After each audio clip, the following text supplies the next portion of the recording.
Mic check. This thing working? Hope so, because it's just me here. And I don't even know if the guys are aware I'm doing this, but I had to. 150 episodes? Come on, man. Y'all know I had to take 1 second and just say thank you. First, shout out to Adam Calhoun. Man, that guy is just an amazing person. It was great to have him on, especially when we had him, and for him to line up to be the 150th episode, couldn't have been written any better. Shout out to Chad Arms. Shout out to O&E, Leroy Biggs, and Lex Stop Dollar. Those are my guys, you know, and this 150 episodes has been a journey, and without those guys, there is no way y'all would have seen 150 episodes of this show. There's just no way. Without those guys, I couldn't have done it. They've literally helped me become who I am when it comes to this podcast. There's not a doubt in my mind what we are doing is not going to work. And it's just because of the continuous support from you guys. Everyone watching on ChadArmesTV, wherever you're listening to this podcast, wherever you listen to your podcast, like, thank y'all so much. Y'all fuel this machine, literally. We're 150 episodes in, man, and, you know, we started this July 21, 2021. And where we're at right now, currently, when I'm recording this, we are number 18 on top music podcasts on Spotify. And we're ranked on Apple Music somewhere, or Apple Podcast somewhere. It's just amongst the madness. Apple's rankings are crazy. But the statistics don't lie. And when we look at it and we see your guys' support, when we make it to a milestone like 150 episodes, we got to stop for 1 second and just thank you guys. Occasionally I sit down and do these things, but I don't know if I've ever had like this type of humbling moment that I'm having tonight. And it was literally as I was finishing the edits on Adam Calhoun's episode. We already knew it was going to be episode 150, you know, like we strategically kind of put this together, but before I exported it and uploaded it to ChadArmesTV, it was like, man, I had to, without the bells and whistles, just take a second and say thank you guys, man. Thank you to my guys, like I said, the co-hosts of the show, and thank you to our listeners and watchers. And it's crazy. 150 episodes, man. Thank y'all so much. We just getting started, baby. Stay tuned. Man, so improved to the dirt, baby. Let's go.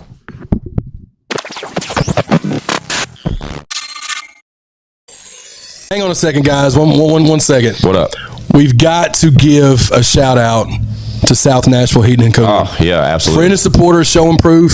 Also, the longest running sponsor of I Got Some Shit to Say, the podcast. Absolutely. Look, man, South Nashville Heating and Cooling, where quality and craftsmanship come together. They've been doing this since 1985. That's almost 40 years of service. Expert designs, quality installation, superior service. Absolutely. And let me tell you something. What's that? Tell me. I feel confident in the fact that South Nashville Heating and Cooling will keep me warm in the winter. For sure. It'll keep me cool in the summer. Absolutely. Matter of fact, these middle months, you'll be comfortable even then. Absolutely, dude. Y'all know the deal, man. South Nashville Heating and Cooling. We love those guys. Y'all see the name. Y'all see the number. Tap in. Feliz cumpleaños. Always. Let's do it up here. It's I Got Some Shit to Say, the podcast, man. We're back like we don't stop, because trust us, we never do. All we do is work. Y'all know me. Fuck you, Squints. That's right, R.I.P. Whizzle fizzle. Forever and always. With me, as usual, back in the corner, holding it down, ChadArmesTV.com. Stamped. That guy. And with us tonight, Chad. Mark it off. Scratch one off the list, baby. Mark it off. We got fucking Adam Calhoun in the motherfucking building. Let's go! Hell yeah, What's up, He's world? here. What's up? What's going on, guys? This seems like it's so overdue, bro. Like, shout out Adam Calhoun, ACAL in the building. It's been, so my first encounter with you personally, bro, is when I saw you at Tailgates and Tall Boys. Yeah. Right? I have to tell y'all about this real quick, because the night Adam performed at Taylorville last year, I don't know what your fever was, bro, or what you were dealing with as far as sickness, but he looked like absolute death.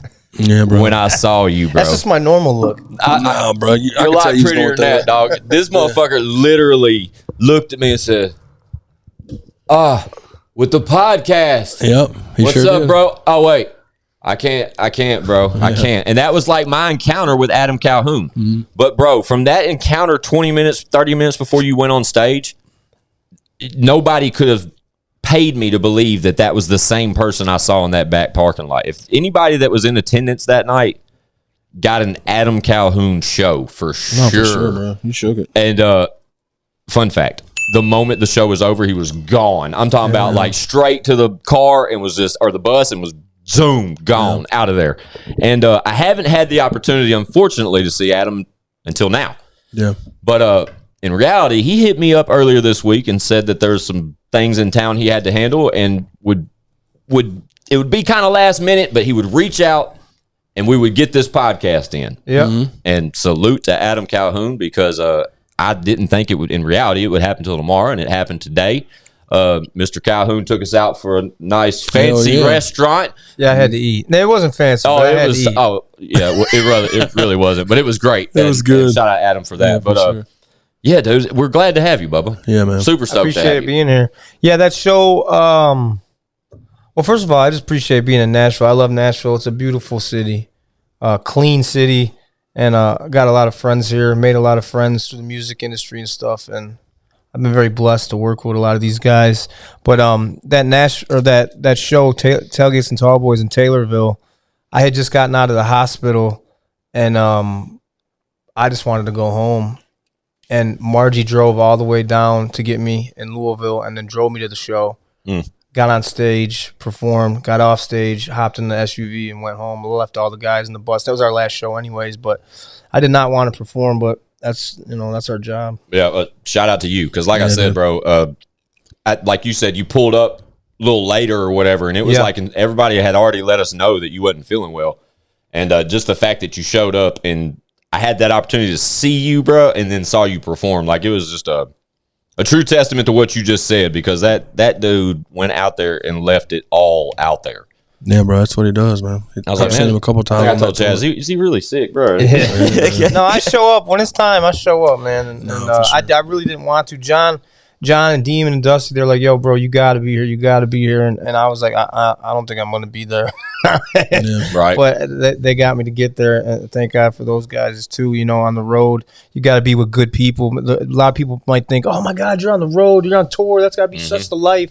The shit, I don't like it. Really? No. I'm sure you like some aspects of it, but for the majority part, you just don't like it. I mean, I like seeing the fans, and I don't even really like saying the fans, but I like seeing the people that come out to see us. I love those people, and they changed my life, and my family's life, and that's my favorite part. But like when I first jump on the stage, like for the first 5 minutes, I got to remember to like, oh man, I got to open my eyes. I'm holding the mic. Yeah. And I keep my eyes closed. I'm always anxious, nervous on stage. Always? Yeah, I never get comfortable really on That's stage. interesting to hear you say that. Yeah.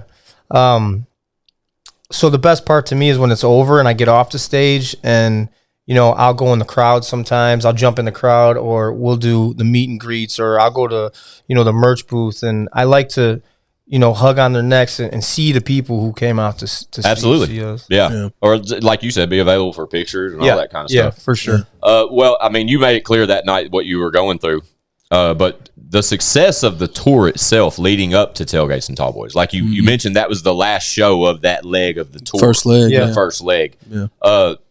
And you mentioned John, shout out Broadnax and Dusty Lee and Demon Jones. Absolutely. Who else? It was just y'all four, right? Yep. Yeah. Country rap tour is what it was, right? We got a show poster, actually. It's on the other side of that refrigerator. Yeah, John signed it. You can. Yeah, I probably need you to sign that. Yeah, that'd be dope. But y'all killed it with that tour, man. You want to speak about the tour a little bit? Like how many cities, that kind of shit? So the tour was split up in two runs, 2 legs, and we did the Midwest, South, and East Coast, and then we did like kind of the Midwest, South, and West Coast. And Gotcha. One was done in the summer, and one was done at the end of the like kind of fall going into winter. And there's a magazine and it's online and stuff, and it shows like the top 75 groups or acts or people on tour, and we hit number 44. Like grossing or just like attendance or both? Dope. Oh, dope. Yeah. Dope. Yeah. That's dope. And man. so it was it was successful. I mean, we it's different because we weren't just performing on like Fridays and Saturdays and Sundays or Thursday, Friday, Saturday. We're performing some days Tuesday, Wednesday, Thursday, Friday, Saturday, Sunday. Like some days we performed 11 days straight, you know, and that is a grind that it's not like going to work, punching in and coming home for like, even if you work 14 hours, it's a different kind of grind. Your sleep schedule's upside down. Your eating habits are all fucked up. Yeah. You're just out there. You're away from home. You're away from all your comforts. And it's like, you know, people would think that's the shit. Like that's the dream. You know, you get to see all these people and, you know, chicks and, you know, the whole group, whatever, shit like that. But really, at the end of the day, it kind of sucks, man. Like for me, like I'm just like, I just rather just sit at home, go home and be with my family. And, you know, so when I go out on tour, I really got to get it in my mind, like, okay, I'm committed. This is what I'm doing. And I have to get my mind ready for that, you know? Now, if it's just like a show here and a show there, like every other weekend or just a couple runoffs shows, whatever, like one-offs, that's different. But to commit to like being gone for like 50, 60, 70 days and doing 5 shows a week, it's just that'll take a toll on you. It's a roller coaster of shit, man. Yeah. Did you have a favorite city? I really, really love the East Coast, New Hampshire. There's this place called Laconia, New Hampshire. Beautiful place. Like, looks like something out of a movie. And then there's like Stafford, Connecticut. Yeah. Now, these are all very liberal, like the cities of these states are very liberal over there. But like once you get out of there, it's all country. It's all old, like history. Like this is where they first came and settled over all these little places. Yeah. And they still got like these little old school, like old ass brick sidewalks and roads. And it just looks like something out of an old movie. I think the funnest, most memorable time I had was, where am I supposed to look? Anywhere you want. Yeah. And is that shadow? Like, look at this. Is that shadow over my face? Is that? You're beautiful, bro. Are you sure? Just keep on rocking it, though. You're thinking way too much. You want me to help you with this? Sure. Shadow, yeah. Any input is appreciated. Maybe that might be better. You want to see your camera again? No, you can't see my face. I don't know. Wait, hold on. Yeah, move it around. Shout out Adam Calhoun. Hell yeah, I'm just trying to help. I love it, bro. Whatever you want to do, bro. Again, that's better. That's better right there. Yeah, yeah, I'm with it. Yeah, that's way better. I think my favorite and most memorable night was we had a day off in Maine. Damn. Shout out Maine. Yeah, fucking Maine of all places. Was that the first time you had ever been there? Yeah, it's the first time I was ever in Maine. And we had a sold out show the next day, but we had a day off and we went to like where they filmed It. Oh, like dope, bro. It with the little dude in the sewer. Wow. Yeah, Pennywise. Okay. Yeah. So, Pennywise. So we wanted to see where that was. So we went there. And they had concreted over all the actual drain and everything, and we were like, it was like probably 11 o'clock at night. It was nice out, so there were some people. This is the first run, the summertime. Yeah, summertime in Maine, 11 o'clock at night on like I don't even know what day it was. And there was a guy walking by with his dog, and we asked him where's the spot. He's like, you're standing right on it. They concreted it all off, so people wouldn't keep coming back, whatever. Yeah. So we did that, and then we went to Stephen King's house, which was fire, super creepy. I mean, that was by the time we got there, it was probably like midnight, 1 a.m, and he's got this big, crazy looking gate, and it's this old, crazy looking house. And I took a picture of it, and I never realized it until someone pointed out to me. The gate is this big, crazy design with 2 giant titties, and like the knockers are the nipples. Fuck yeah! Shout out Stephen King. Yeah, shout out Stephen King. Where's articulate genius? Yeah. God, what a mouthful that was. Architectural. Thank you. Yeah. Thank you. So you got there. The East Coast is really fun. Florida, I love going down there to do shows. Those dudes are crazy. Like, that's the first time I ever was like, why are all these dudes in the crowd got face? Like, every motherfucker here's got face crazy hair and face tattoos. Like, wow. Yeah. It's like they're like it's like its own little planet or island, and these dudes all are like crazy as fuck. Yeah. Well, I mean, just Man. being somebody like yourself, an artist that's been across the country a few times now. Yeah.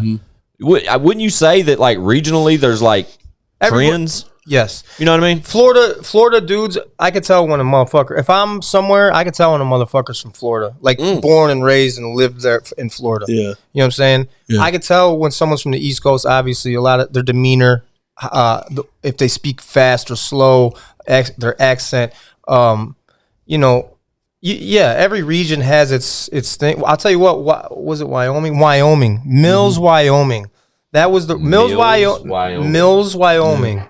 That crowd and the crowd in Idaho. Mm-hmm. They were there was this guy. I'm on stage, and I'm doing my set, and I'm always looking in the crowd. Yeah, because there's always fights during my set. Mm-hmm. I don't know why. I'm crazy. Yeah, dude, it could be that. I saw 4 of the shows on y'all's tour. They get hype on them. You saw 4 on the total? Yeah, okay. I've been going to 4 of them. Yeah. So I'm on the stage, and I'm performing, and right front row in front of me, I see this chick like grab my leg, and there's people rustling around, and I'm like, "Hey, motherfucker, stop!" Like I don't know what's going on, but I'm just saying stop. Yeah. And she's like, "He just punched me." And I said, stop the music. I said, did you just punch her? He goes, yeah. Who gives a shit? I'm only 5 feet tall. So I'm in Mills, Wyoming. And this chick's she's a big burly one, thick, heavy, nice, chick, whatever. Yeah. And he's like, who gives a shit? I'm only 5 feet tall. And I'm like, hold up. I said, get this motherfucker. And soon I didn't even get to finish saying, get this motherfucker out of here. And I'm telling you, he was, he got engulfed by the crowd and just, and they hit him on every single fucking thing they could all the way out the door. But Mills, Wyoming and Idaho was the craziest. Those people were insane, awesome, fun, and very violent, and I loved it. The fact that he was justifying assault on a woman on his height, and he was the littlest. Like, I mean, I ain't tall, I'm 5'10". This dude was like the littlest dude. He's like, who gives a shit, man? I'm only 5 feet tall. But that was his shit. Like you'd have been like, oh, you're only 5 feet. Cool. Hit her again. Fuck it. Yeah. You know what I mean? Jeez, give her a hard left hook there. But yeah, tour for me. Some guys love tour. They love performing. They love being on stage. I don't so much. Yeah. But I do love the people that come out, man. They spend their last dollars. They travel from all over to get there to see us.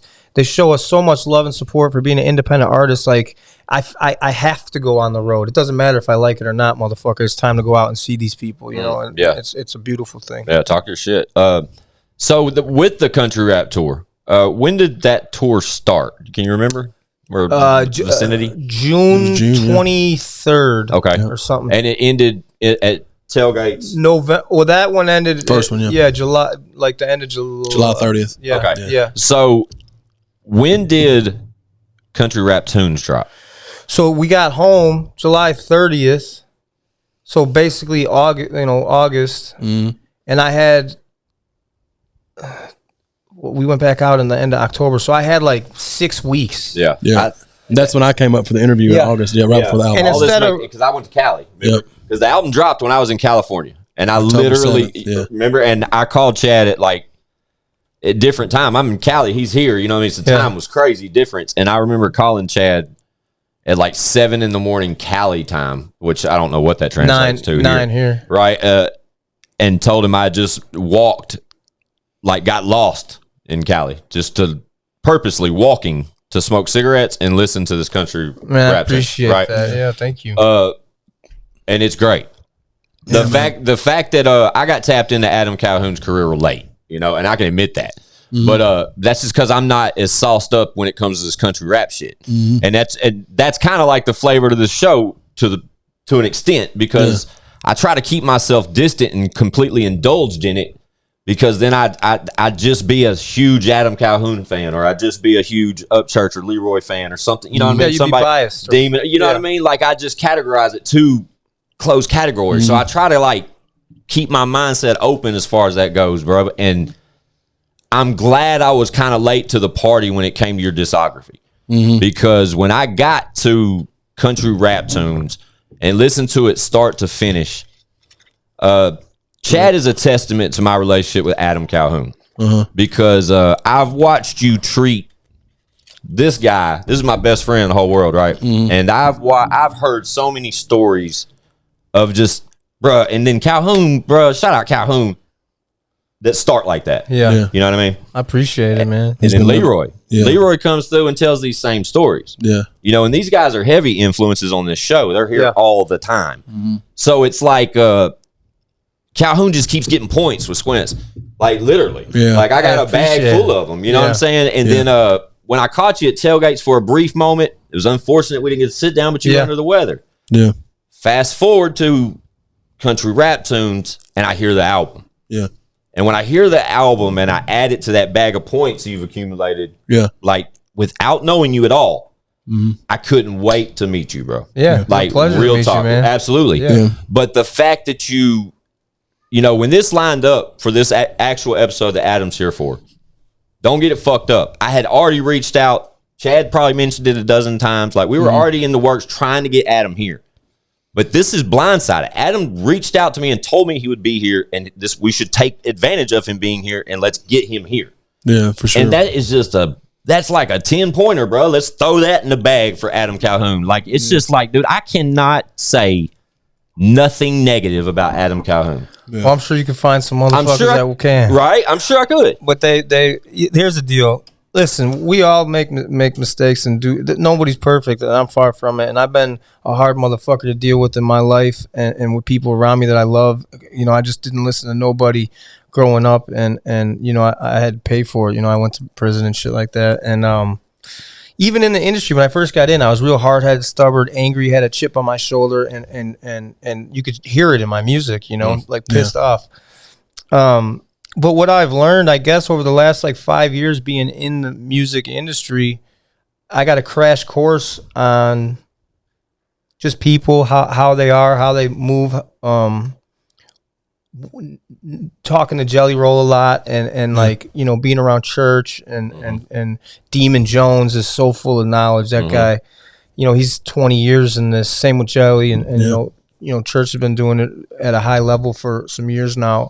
But to be around, I got very lucky to be around some of these guys and soak up knowledge. And like the times I want to like snap off, or like just go on the internet and talk shit, I've stopped, you know.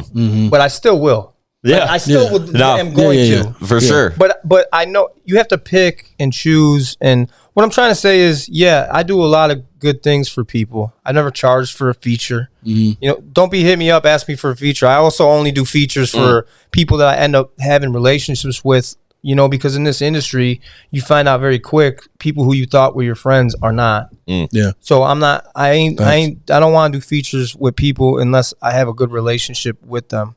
I've had people hit me up asking about you doing features, and I've just told them that. Yeah, it's just not ever since the interview. You want to come up to my house and run 5 miles a day for a month and lift with me every day and let me get to know you and see how you break down as a human. On that level, I'll do a feature with you. I'm down with that.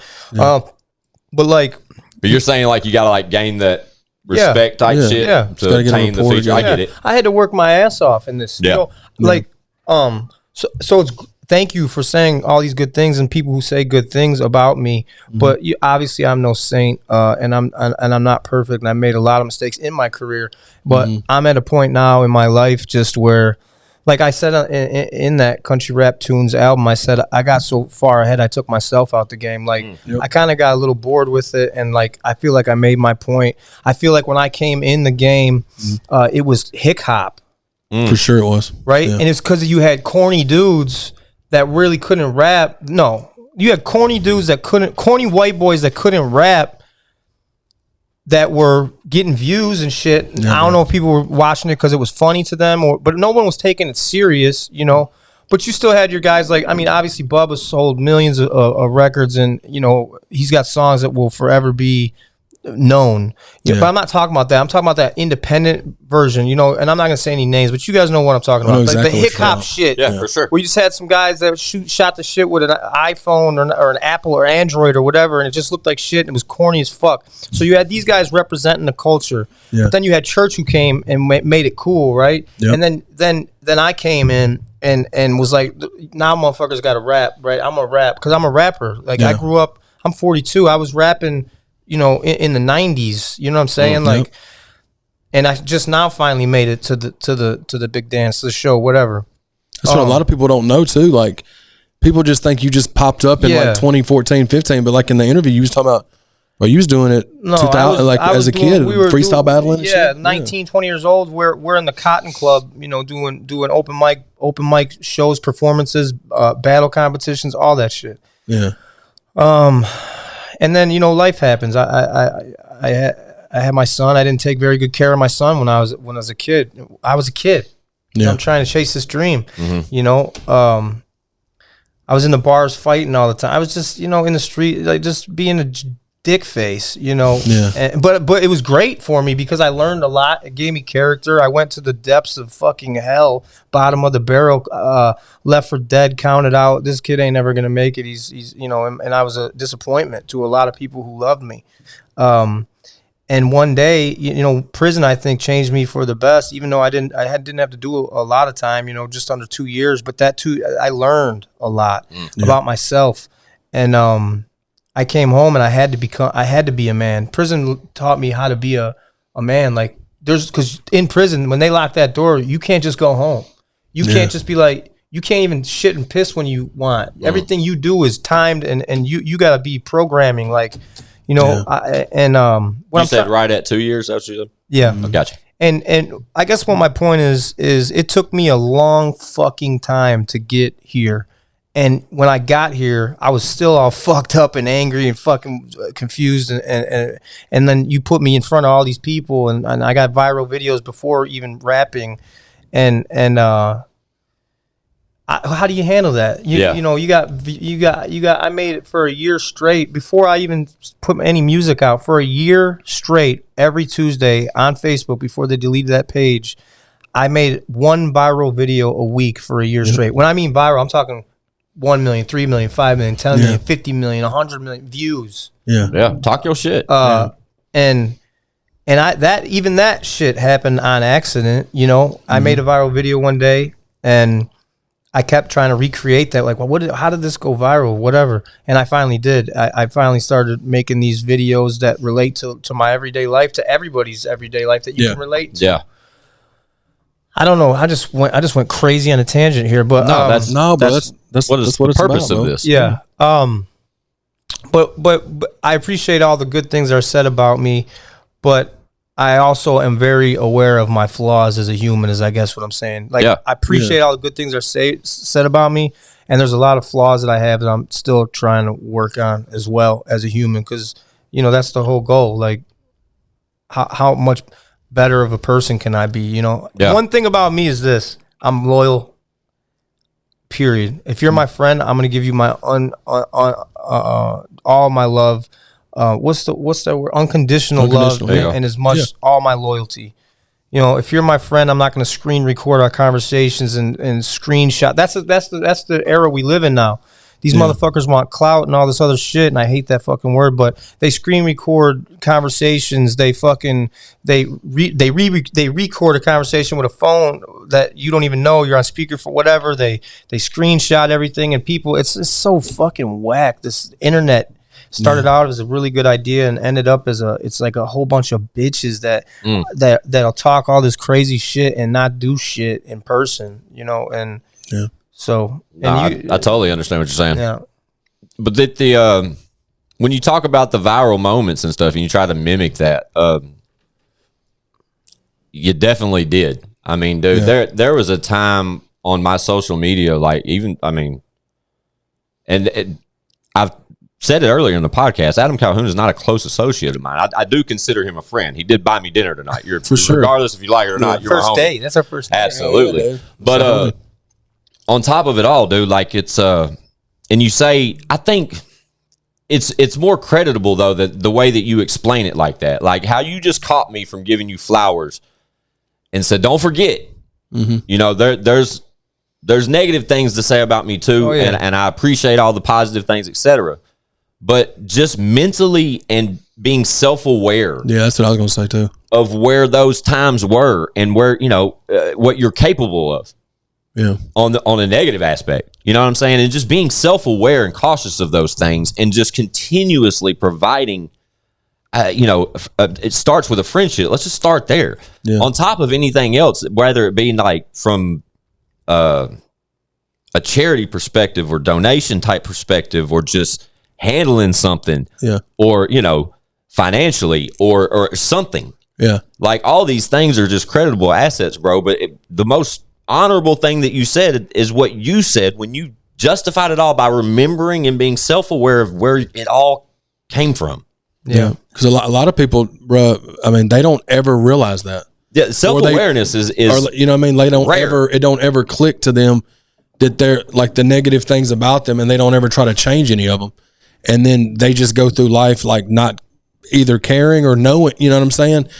And it takes a lot to admit your faults and try to work on them, you know, as a human. Especially when it's no secret, bro. You're a very successful buzzman on top of being a rapper. Yeah, that was a crash course in that too. You know I was going to say, another thing too, like the way that the merch took off for you on the Facebook. You know what I mean? Stuff. Like there's different discussions we can talk about when we talk about the bag and when it comes to Adam Calhoun. Yeah. Like, bro, that is the most wow. You know what I mean? Yeah, man, like very successful. Get your shit. I see you. It's amazing what you are building. Yeah. Like from the clothing to your music career. Yeah. Well, the problem with a lot of these the problem with a lot of artists or people who are like, all of a sudden everyone's a public figure now for some reason, or these kids want to be like internet people. Yeah. Right. Like that's a job for some reason now. And I didn't know that at the time when I was doing these viral videos and stuff. I didn't know how to monetize it, but I started to see like, wait, I got all these people looking at me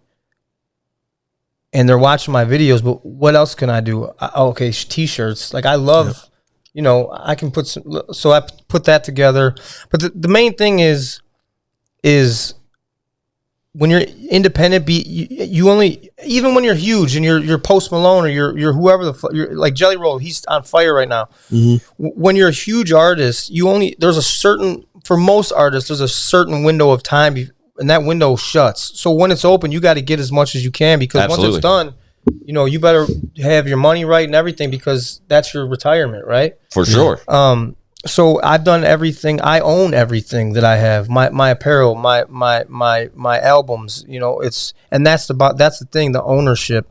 But a lot of these guys, I wish I can start doing like seminars or something to teach these people. Okay, sure. If you want to do social media, you wish, bro. You could, bro. Because it's like. Because I'm kind of against it. Also, it's like like my son. Like, Dad, I want to do what you do. No, motherfucker.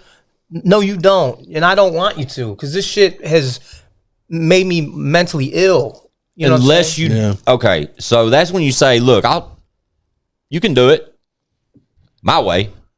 Well, the thing with that is even your own kid is a human, and humans came out good. What humans do is they do what they want to do. So absolutely. I can tell him do it this way, and he's going to do it the way he thinks. Yeah. Shout out Taman. Yeah, for sure. I love my son, but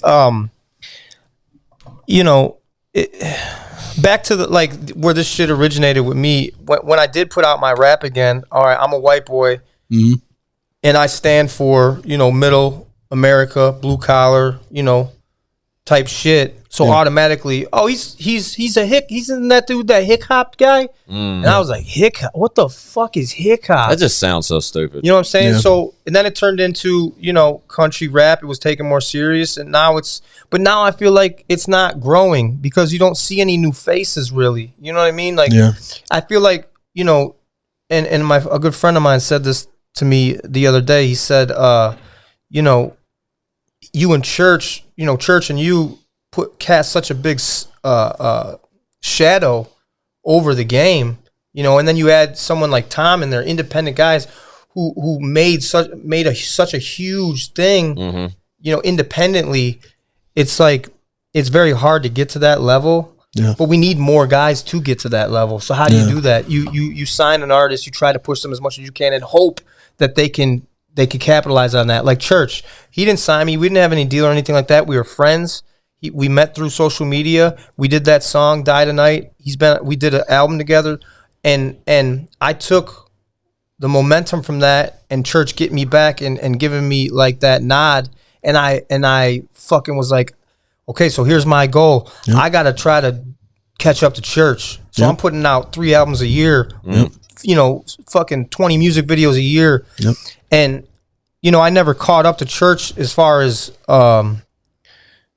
you know, where he's cemented himself in the lane, but I'm not done yet, and I'm a competitor, and I'm gonna keep on pushing, and that's a good goal to have. You know, that's my friend. Yeah, man. I always want him to do good, and I want him to do better than me. Jelly, I want him to do good. I want him to do better than me. I'm rooting for him. Yeah. You know what I'm saying? But my goal is to get there where they're at. That's my goal. Yeah, you know, and you know, I have put a huge dent in such a short amount of time. I'm talking, no one came out in 4 years and did what I did in those 4 years. Yeah, 11 albums. Yeah. No, I did 11 rap albums. Gotcha. I did 60-something music videos. Yep. You know, all kinds of billboards. You got me and Church got a gold plaque for Die Tonight. A platinum plaque for Die Tonight. I got 2 gold plaques.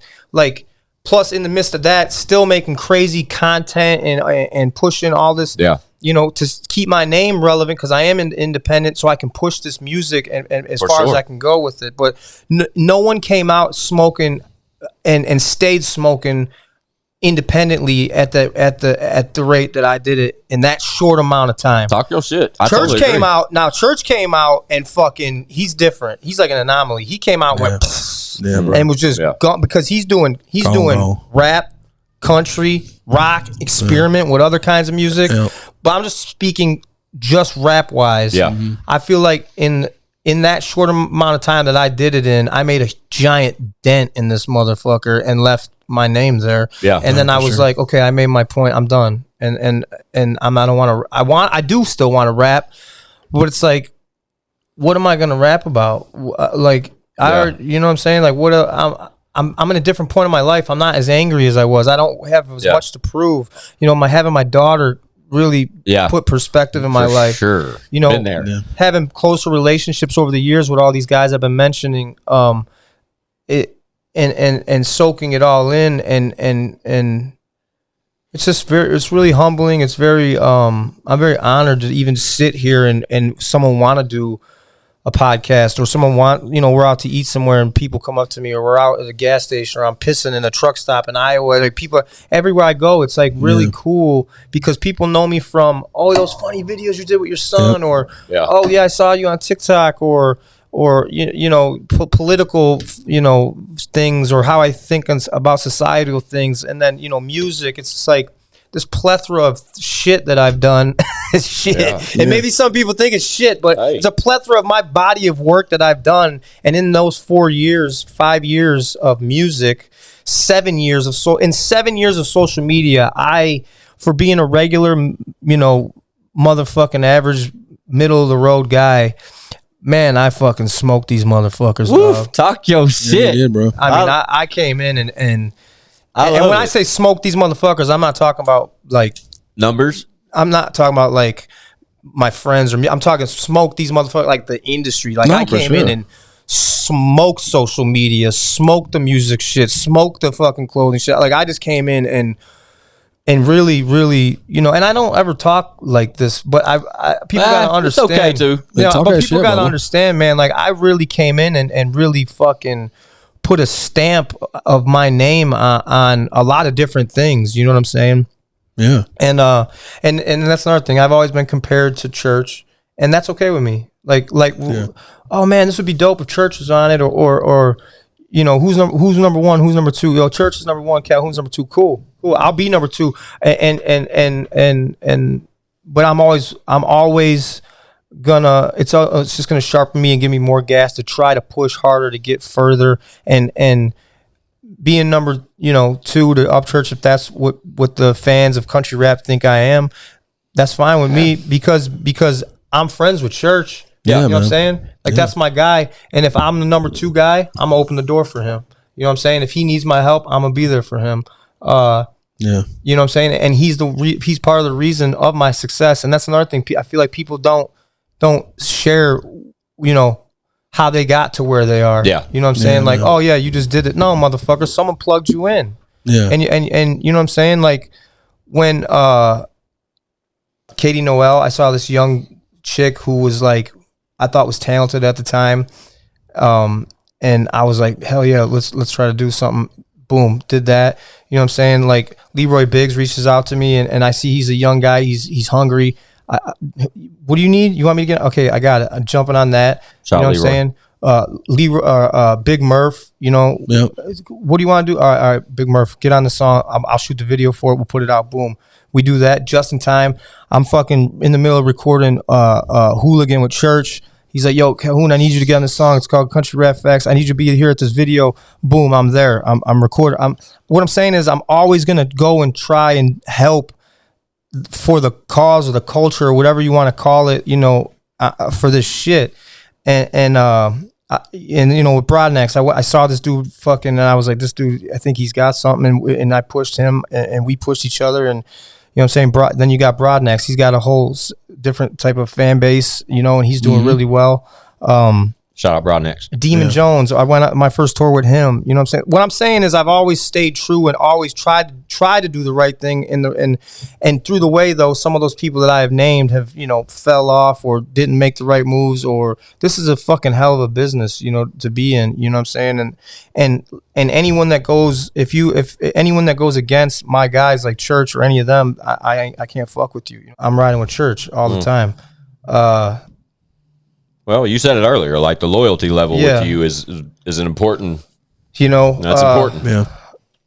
It's just a tough industry, man, and I have a lot of anger in me, but like, and I want to take it out on people, but I'm learning that shit ain't gonna do nothing. So it's like, I got to do what I do, and then be as true to myself as I can be, and then see where these cards fall, and then other people are gonna do their moves and do what they do.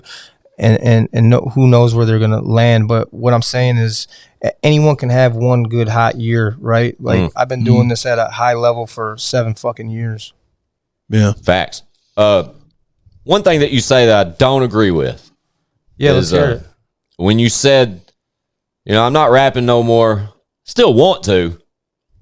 That part, I don't agree with that. If you should, you should. If you feel like you want to, you should. You shouldn't. Yeah. I don't think you should cap your creativity at them just based off the fact you're so creative. Now, if you don't want to keep putting rap albums out because you, for whatever, that may mean. I get that part. I get that part too, bro. I haven't been an artist in almost 10 years, bro, and I haven't recorded a record in a long time. But I jumped on Joe and Jerry. Yeah. Because I fucking wanted to, dog. Yeah, I get it. You know what I mean? Yeah. And I think every once in a while, Calhoun needs to fucking step out them shadows and be like, hey, remember me? Yeah, dude. No, and maybe I will. But I just, you know, putting those projects together, it just... Yeah, so you don't have to be all that. It took a lot out of me. But Yeah. I want to reach more people too, and I'm not as angry as I once was. So it's like, I want to make more beautiful music, more timeless music, more meaningful music.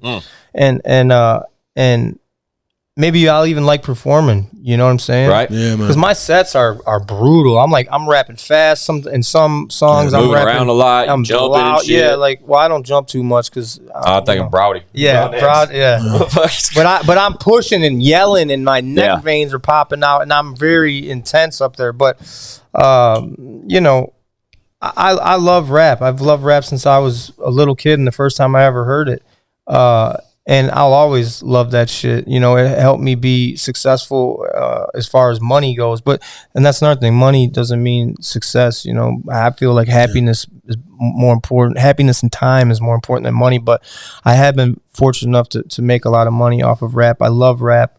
And, you know, I'll always do features for my guys with rap. But I really want to do some more grown music, you know, more growing music too, like growth in the music for myself. Well, it fits your mindset right now, bro. Like everything you're talking about, Adam. Like we caught you at the best time, if you ask me. Yeah, maybe in my life so far. Yeah, because you know this is after the country rap tour, and then after country rap tunes drops. Yeah. And then you recently were married. Congratulations on that, my friends. Yeah. I think that's a huge step. You know, you recently had a daughter. You know, and we all know how old Taman's grown. He's 20. He's almost 23. He's grown at this point. Yeah. So for you to hit the reset button, like it's just to catch you at this particular time in your life where you know you say you're done with this rap shit or whatever, you're moving on this more mature music and all that. It makes total fucking sense. And you've already proven that you can do that kind of music. Facts. That even just sweetens the sauce. Well, like what's crazy is those are Ramble On. all those songs like Clean Money, Ramble On, like Catch Hell, that hook. Yeah. Is a singing hook. Yeah. My biggest songs are the songs that I'm singing on, which is crazy. Yeah. You know, honestly, what I'd love to do, I would just love to make rap albums with rappers that like I would love to do an album with like 50s on it and like Benny the Butcher's on it, and like Cameron is on it, or like like dudes from Wu-Tang. Like I would really like to do albums like that, like super East Coast hip hop album. But nobody wants to hear that shit. Bro, I love it's such a small. I know, but it's such a small. Yeah, man. Chad, would you want to hear that shit? Yeah, but I'm saying on the big scheme of things, it's such a small market now for that shit. Yeah, you know, the demographic's small. It really is. Me and Adam were two of the few, especially from being down here. It's not that it's small. It's just compared to other demographics that you're fully capable of making tidal waves through. Yeah, that style hip hop. Like, I would do it just for fun. Yeah. And if I make any money off it, cool. If not, I don't give a fuck. I would do it just for fun. You should just go snag those artists that you just want to record with and just drop singles with them. I would love to. That'd be dope. You know, but then you're dealing with labels and you're dealing with red tape, caution tape, and I don't know how accessible they are. I mean, obviously, I have the money to get any feature from any motherfucker. Talk your shit. Cameron and Calhoun would be. Yeah, I would love that. I've always loved Cameron, and he's not even like. It's not like he's a dope rapper. He's just dope. I just saw him. He's dope shit talking. I saw Drake bring him out. Just like he had a show at the Apollo and brung out like Killer Cam. Yeah, he brung out all the Dipset. Yeah, dude. Like, and he wore the traditional pink shit. Yeah, like I would actually rather have just a song with Dipset because that they were like Cameron, Jim Jones, and Jewels. To me, that shit was them three. When we talk about Cameron, I'm like, Yeah, it's not like I'm like, I'm sorry. Yeah, Jim so Jones, like people Dipset. Fuck yeah. Yeah. You know what I mean? It hits different when it's Dipset. And then you had Freaky Zeke, who was kind of like the wishbone of we talked about this on an early episode of the podcast. Yeah. We mentioned Freaky Zeke. Yeah, because I'm like Adam, bro. I'm a diehard Dipset. J.R. Ryder's in my top 5 favorite rappers ever. Yeah. So that's the thing too. People ask me like, who? So they get it confused. They'll be like, so who do you think are the best rappers? I'm like, no, hold up. Do you want me to tell you who I traditionally who I think are the best lyrical rappers, or do you want to hear like my top 5 favorite rappers? Yeah. You know what I'm saying? There's a difference. Yeah. Like Eminem is the best, in my opinion, the best lyrical rapper that ever lived. I don't listen to Eminem. Dude, that's so funny. We talked about that clip that I posted from that interview.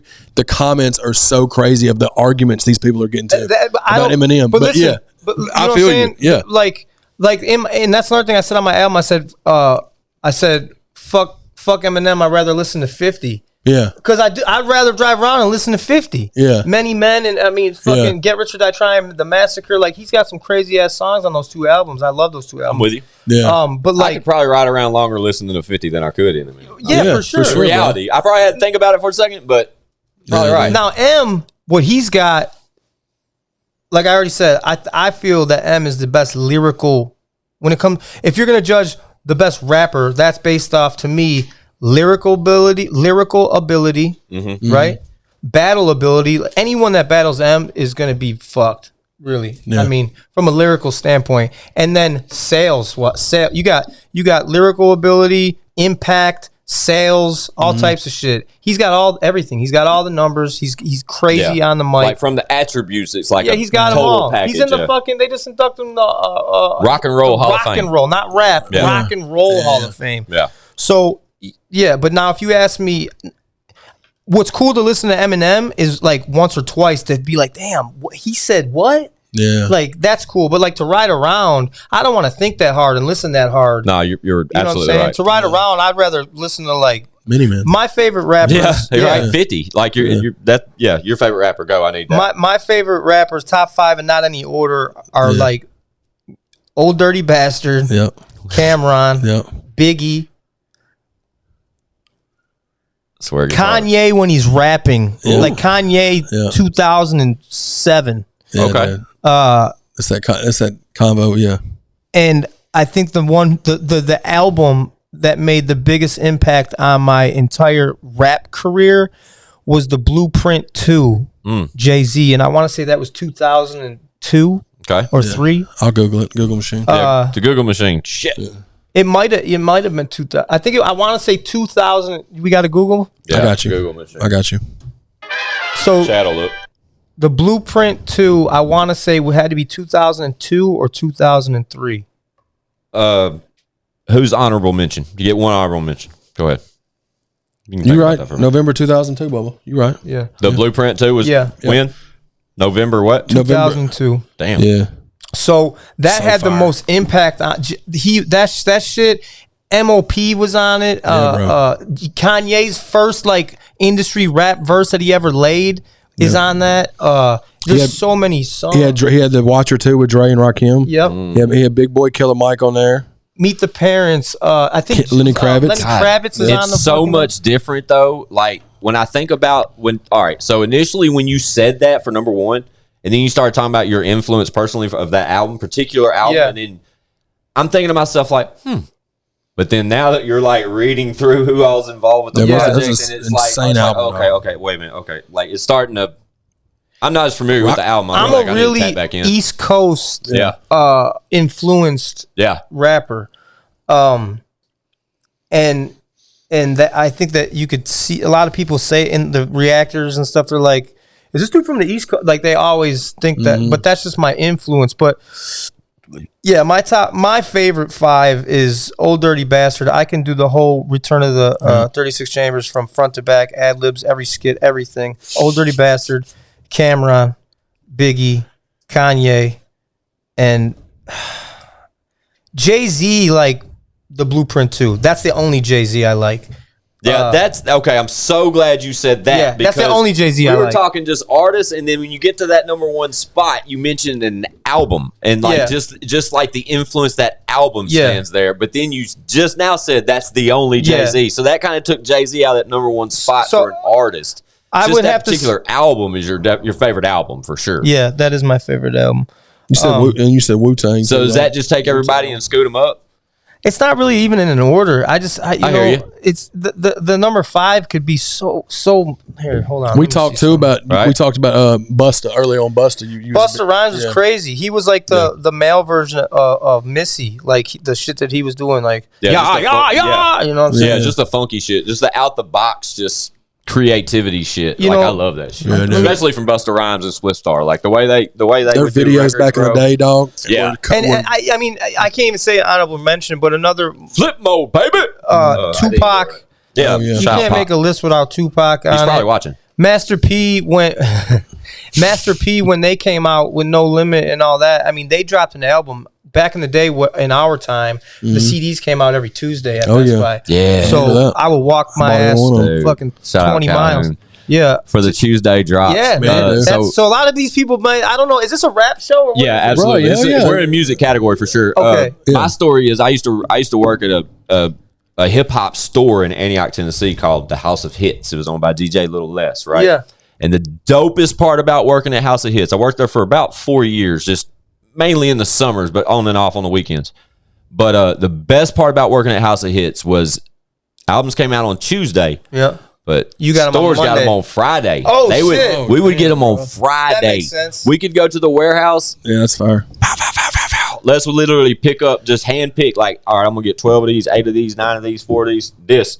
Hard tapes, vinyls, whatever was dropping that Tuesday or that following Tuesday, we would have at the spot on Friday. And no self-incrimination, but we used to drop them bitches for probably about $5, $8 more. Come Saturday, you could pull up. And we bless you with the early release. But these kids don't know about that. Nah. Like the new albums, new CDs, whatever, they came out on Tuesday. You go to Best Buy or wherever the fuck you go to buy your music. Facts. And I mean, Master P, they were dropping shit every single Tuesday with a different color. Bruh. The purple, Yes, the fucking I was going gold, every week. the orange, the green, the camo. Yeah. Like, so they went crazy. All right, I got it. I got five favorite shit for me that influenced me, rappers, rise. I got it. Old Dirty Bastard, Biggie, the Blueprint 2, Kanye, 50. There you go. Dope. Okay. I like it. Now, honorable mentions: Wu-Tang Clan, MOP, Goody Mob, Outkast, Okay. and Tupac. So glad Pac fell in that list. Yeah. somewhere. Bro, MOP Annie Up is one of the most fire rap That's songs the most of all time. the most aggressive. Yes, I dude. saw them perform that. I did too. I can't imagine. I'd love to sing No, that but I shit. saw them perform that on a radio station. They played the beat and they both did each other's Okay. ad-lib. I It didn't see sounded that. like it was literally you're listening to the CD, the album, or That's on the fire, radio, dude. whatever. But they're on. I forget who's. It wasn't the Breakfast Club. Or not. By the way, fuck the Breakfast Club, and most importantly, fuck Charlamagne the God. Ooh. Let's go. But yeah, I would punch that dude in the mouth. I wish they would have me up there. Why would you Hell punch him in the mouth? He's just such a little bitch. I don't like the white man shit. That's He me just seems like particularly. he's just, he gets checked by every motherfucking rapper that goes up he's there. quick to backpedal. He's quick to fucking say some dumb shit. Only thing, one thing I can say about Charlamagne the God is that he's good at what he does. He's really good at what he does, and he's been that way his whole career. As far as being like from a journalist perspective, like he's a really like sitting here as like being on his radio show is basically a podcast. Let's just be real, and he's good at that. But is he a prick at times? Yes, but his books, they're amazing. Like I loved his books, Really? and that's when I really like gained a respect for Charlamagne the God. But at the same time, I don't like when we talk about the white man shit and that kind of stuff. That shit, that irritates the piss out of me. So on this podcast, I didn't really understand if this is just a podcast you guys talk to musicians or if this is a rap podcast or whatever. Like, Bro, if we want to talk about rap, I don't know if people are gonna fall asleep. Like my rap. Talk about whatever you want to, but Inventory. I got some shit to say, though. Yeah. Say whatever you want to talk about. That's my the rap. purpose. We just don't talk about religion and politics. Really. None of that. Well, I don't want to bore the people. Like, No, bro. my They're rap going to be tuning in inventory just is- because you're here. Well, it's not Crazy. like they can just get on YouTube and get random conversations with Adam Calhoun.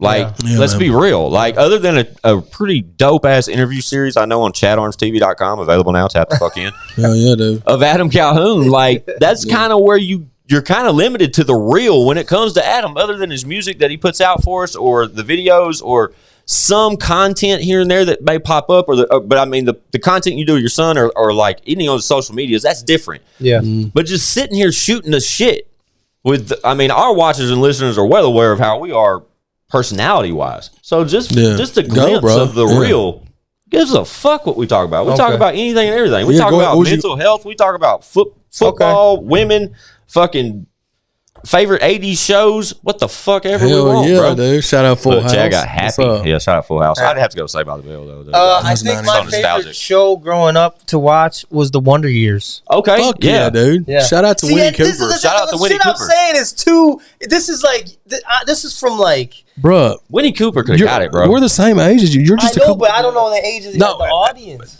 Bro, Who 35 gives to a fuck? 44. It's our show. 35 to I'm 44, 40. bro. We're good. Okay. Yeah, we're good. Yeah. Okay, because I'm saying like the shit I'm talking about. No, bro. We talk about the same shit. Like, Yeah. you know what I mean? Like, Shout out Winnie Cooper, though. For real, Winnie shout out Cooper. Winnie Cooper. She could have got it. she dog. actually now she aged really well. She looks the and really, exact same, just Yeah. grown. Or what's that other chick's name that was on Boy Topanga? Meets World? Topanga. Topanga. Bro, you already know where he's Holy going. Topanga. Y'all hear how I said, yeah, She has a you didn't, podcast but with her Chad husband did. or something. I just think. growled. I was like, yeah. Topanga. Yeah. Topanga. Shout out different. Topanga. Yeah. That's the only reason I even knew what Boys World show was. Boy dude. I Meets didn't World. You didn't give know a, what it's see, called. I didn't give a fuck about Corey. I wanted to see Topanga. Or like Yeah. Saved by the Bell. Fuck That was yeah. the shit, That's dude. the shit Who for was me, that dog. fine ass Amber? Tiffany Amber Oh my yeah. Yeah, amazing, dude. She's aged well, too. Yeah, And then Elizabeth Berkley went on to do Showgirls. Hell yeah, Where she shout was out a stripper. Showgirls. And that was like all she did, I think. I think All after I that remember- was pretty much it. Yeah. All I remember about Showgirls is her underneath that waterfall. Oh yeah. Yeah. She's like this, bro. Like Am I tripping or did she go into water and blow somebody in that movie? I think she did, bro. I think so. Yeah, I'm pretty sure that happened. That sounds accurate. Like Jesse Spano's giving some fillets underwater, dude. Bro, you didn't see her in anything. She must have got the bag for that. You know what broke my heart? Who's the boss? Tony Danza, bro. No, Tony Danza is the man. But Alyssa Milano. Alyssa Milano was the baddest. Alyssa Milano. She's still very, very nice. And she's very, very really liberal. nice, Clark. She is very liberal, like psychopathic, BLM Antifa, crazy lady. But man, she was so fun. Amy watches what's it called, dude? It's some model shit. They're like that's like Amy's shit. We got Samsung TV in there, and there is a channel that is just this show. Mm-hmm.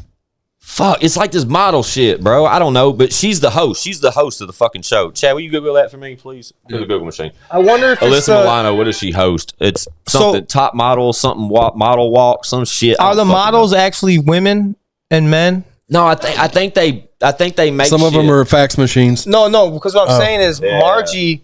You gotta understand, Margie's like a makeup artist. Okay. And Margie.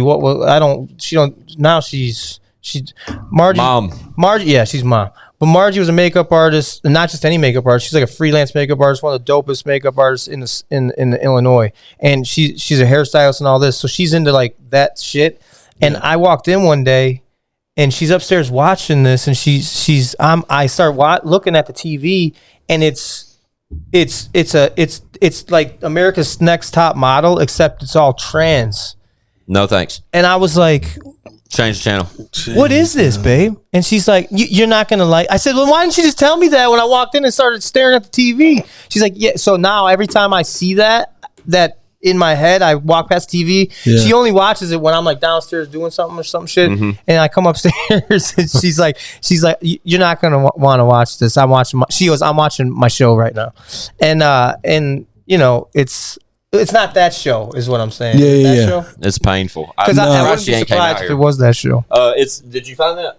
I mean, I see her. I'm looking up her IMDb. I don't know what shows it. Yeah, she's like the host of a show, or she's like, I don't know, man. I wish Amy would walk out here. But it's one of those shows. It's got its own fucking channel on Samsung TV. I know that. Yeah. But, yeah, she's still. Jennifer Love Hewitt. Okay. Was super fine back in the day. Bro, because was the first thing that she was on. What was that? I Know What You Did Last Summer. I know she was in there was another movie. She was in a show. Was she in like Smoking Hot, dog. Party of Five or something? Who was the movie? She was like a cheerleader or something. She was like the super hot girl. I got you. Or Jessica Alba back in the day. Oh, Jessica God. Alba, yeah. Remember Into the Blue? Yeah. Paul Walker, rest in peace. See how random that was, Adam? Yeah, that's how we spin. It's a spin move, dog. We hit that spin move on them. But like Instagram, like, yo, it's crazy. And nowadays on social media especially, you got girls who are literally famous just for being smoking hot. Yeah. Just for being dumb. Not even dumb, but like no person. It could just be pictures. And you want to know something? I follow some of them. Hey, I can't help it. I'm a fan, man. I'm a fan. I'm like, well, how? Where are the? This is insane. This woman, she's beautiful. Whatever. She's got a fat ass.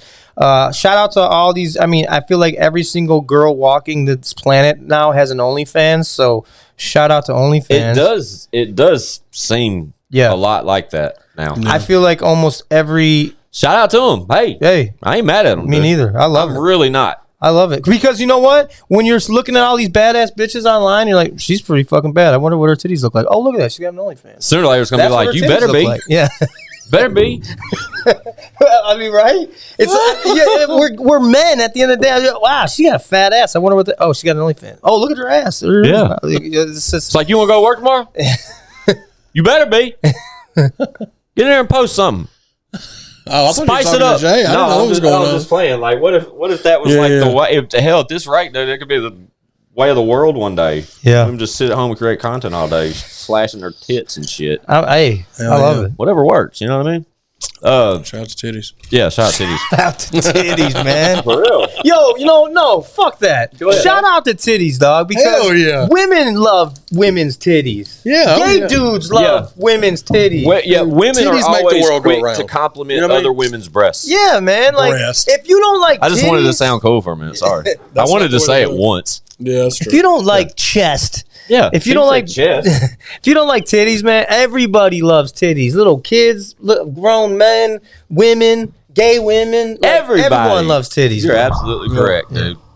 You can't narrow that bucket down. You really can't. Everybody loves titties. Dude. Everybody. That's the name of the new album. So yeah, shout out to titties. That'd be a good album. Shout out to titties. Yeah, for sure.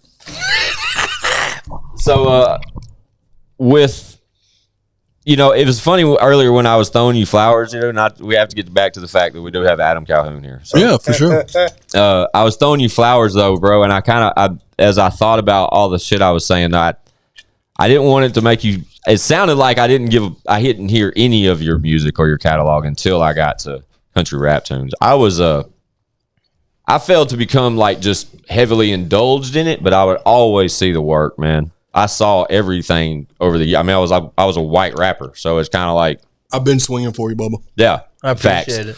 But like I said, when the Testament started coming through continuously with a close fucking friend of mine, friends of mine, multiple friends, have just continuously told me great things about you, Bubba. And then tonight's just been a true testament to that. Honestly. Yeah, I mean, look. Glad you're not an asshole, Adam. Yeah, hell yeah. I have been. I'll tell you right this second. If I don't like you, I'm a motherfucker to deal with, bro. Right. I hate you. But if I love you, I'll give you money, my blanket. Yeah. I'll pick you up. I'll fly out. I'll fucking fight next to you for you. Yeah. And I'll give you a hug and tell you I love you and sit there and listen to you if you need someone to talk to. If I don't like you, fuck you. And you're going to get the worst out of me. Yeah. That's all. That's me. Yeah. Well, that's really the way that, I don't know. I think it's not like that's something that you're setting out to do though. It's just who you are. You know what I mean? Well, in this industry, you cross paths with people and I would say 8 out of 10 of them suck. Yeah. They're terrible humans, and I think that's a fair ratio. I think it is 80%. Yeah.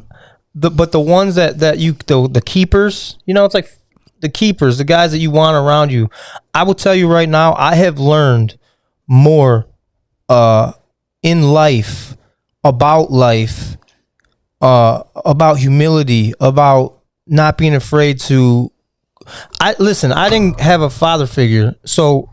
The closest thing I had to a father figure was my grandfather.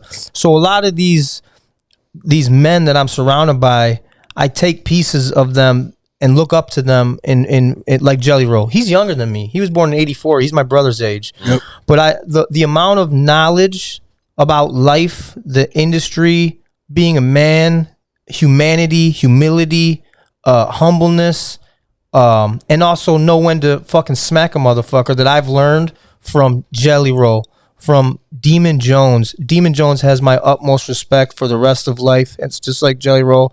The amount of amazing times and talks and things that I've had that behind never picture taken or video with just me and Ryan Upchurch, just chilling by the fire or in the room or in the studio together. Like these times are priceless. These times are legendary. These times, these guys, Struggle Jennings, me and him have 2 albums together. There's people that I have done this music with that it's like a brotherhood to me, and I look at it like we are friends, and we should all do whatever we can for each other. And right now, Jelly Roll is killing it, and I'm rooting for him. I think he's going to be as big as like Post Malone. You know what I'm saying? Like he's going to have that effect, like where he's just this boom. And Upchurch, I'm fucking rooting for him. And like I said earlier, if any poll you ever take and you say Calhoun or Upchurch, they all are always, it's always Upchurch and Calhoun. He came before me. He set the bar before me. He was there before me. But I'll tell you right now, I'm right there next to him, and I'll swing for the fences with him, and shoulder to shoulder, I'll go to war with him against anyone. That's my guy.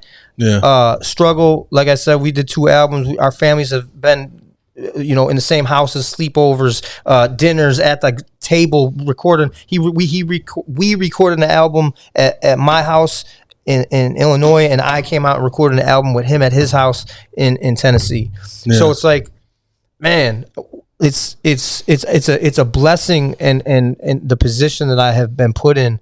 And sometimes I didn't handle it well as far as like snapping the fuck off on the internet, wanting to fight a motherfucker or shit like that. Or sometimes I took it for granted but now I'm like really being like, wow, I'm one of the biggest independent artists in the country. Tom McDonald. When I say independent, I'm talking about nothing in paper, no nothing. Everything, every video you see, I paid for it. Every fucking studio time, engineer, mixing, mastering, I paid for everything. You know what I'm saying? Everything is all through me. I don't even have a manager, nothing. Yeah. And the biggest guys, if you want. Yeah, let's do it. Take what do they take? What do managers take? I don't know. 50%? I'll let you pick it. All right. But I'm saying Tom McDonald, Church, McDonald, me, Struggle, Demon, you know, those are my guys, you know, and they're some of the biggest independent artists. Facts. When I say independent, I'm saying independent. There's no help from a record label. They're not plugged into the industry. You know what I'm saying? And if you want to be in the industry and you want to sign, that's cool. Do that. Yeah. You know, I'm independent. It's just it's a personal choice out of what do you want out of it. Yeah, and sometimes it's not even a personal choice. Sometimes it's kind of a situation. No, I'm independent, and if you're not independent, that's cool. But I'm just saying, I'm proud to be independent, and I'm proud of the guys that I've worked with, and who are doing bigger things than me. I feel like if a motherfucker's doing bigger things than you, the first thing you're supposed to do is hate. That's what you see these dudes hate on each other. Yeah. Man, I'm glad Church is killing it. I'm glad Jelly Roll's killing it. I'm glad Tom's killing it. You know what I'm saying? And I'm running, motherfucker, right? But right now, some of you motherfucking whack ass, pussy ass, no talent having, clout chasing, fucking pieces of shit.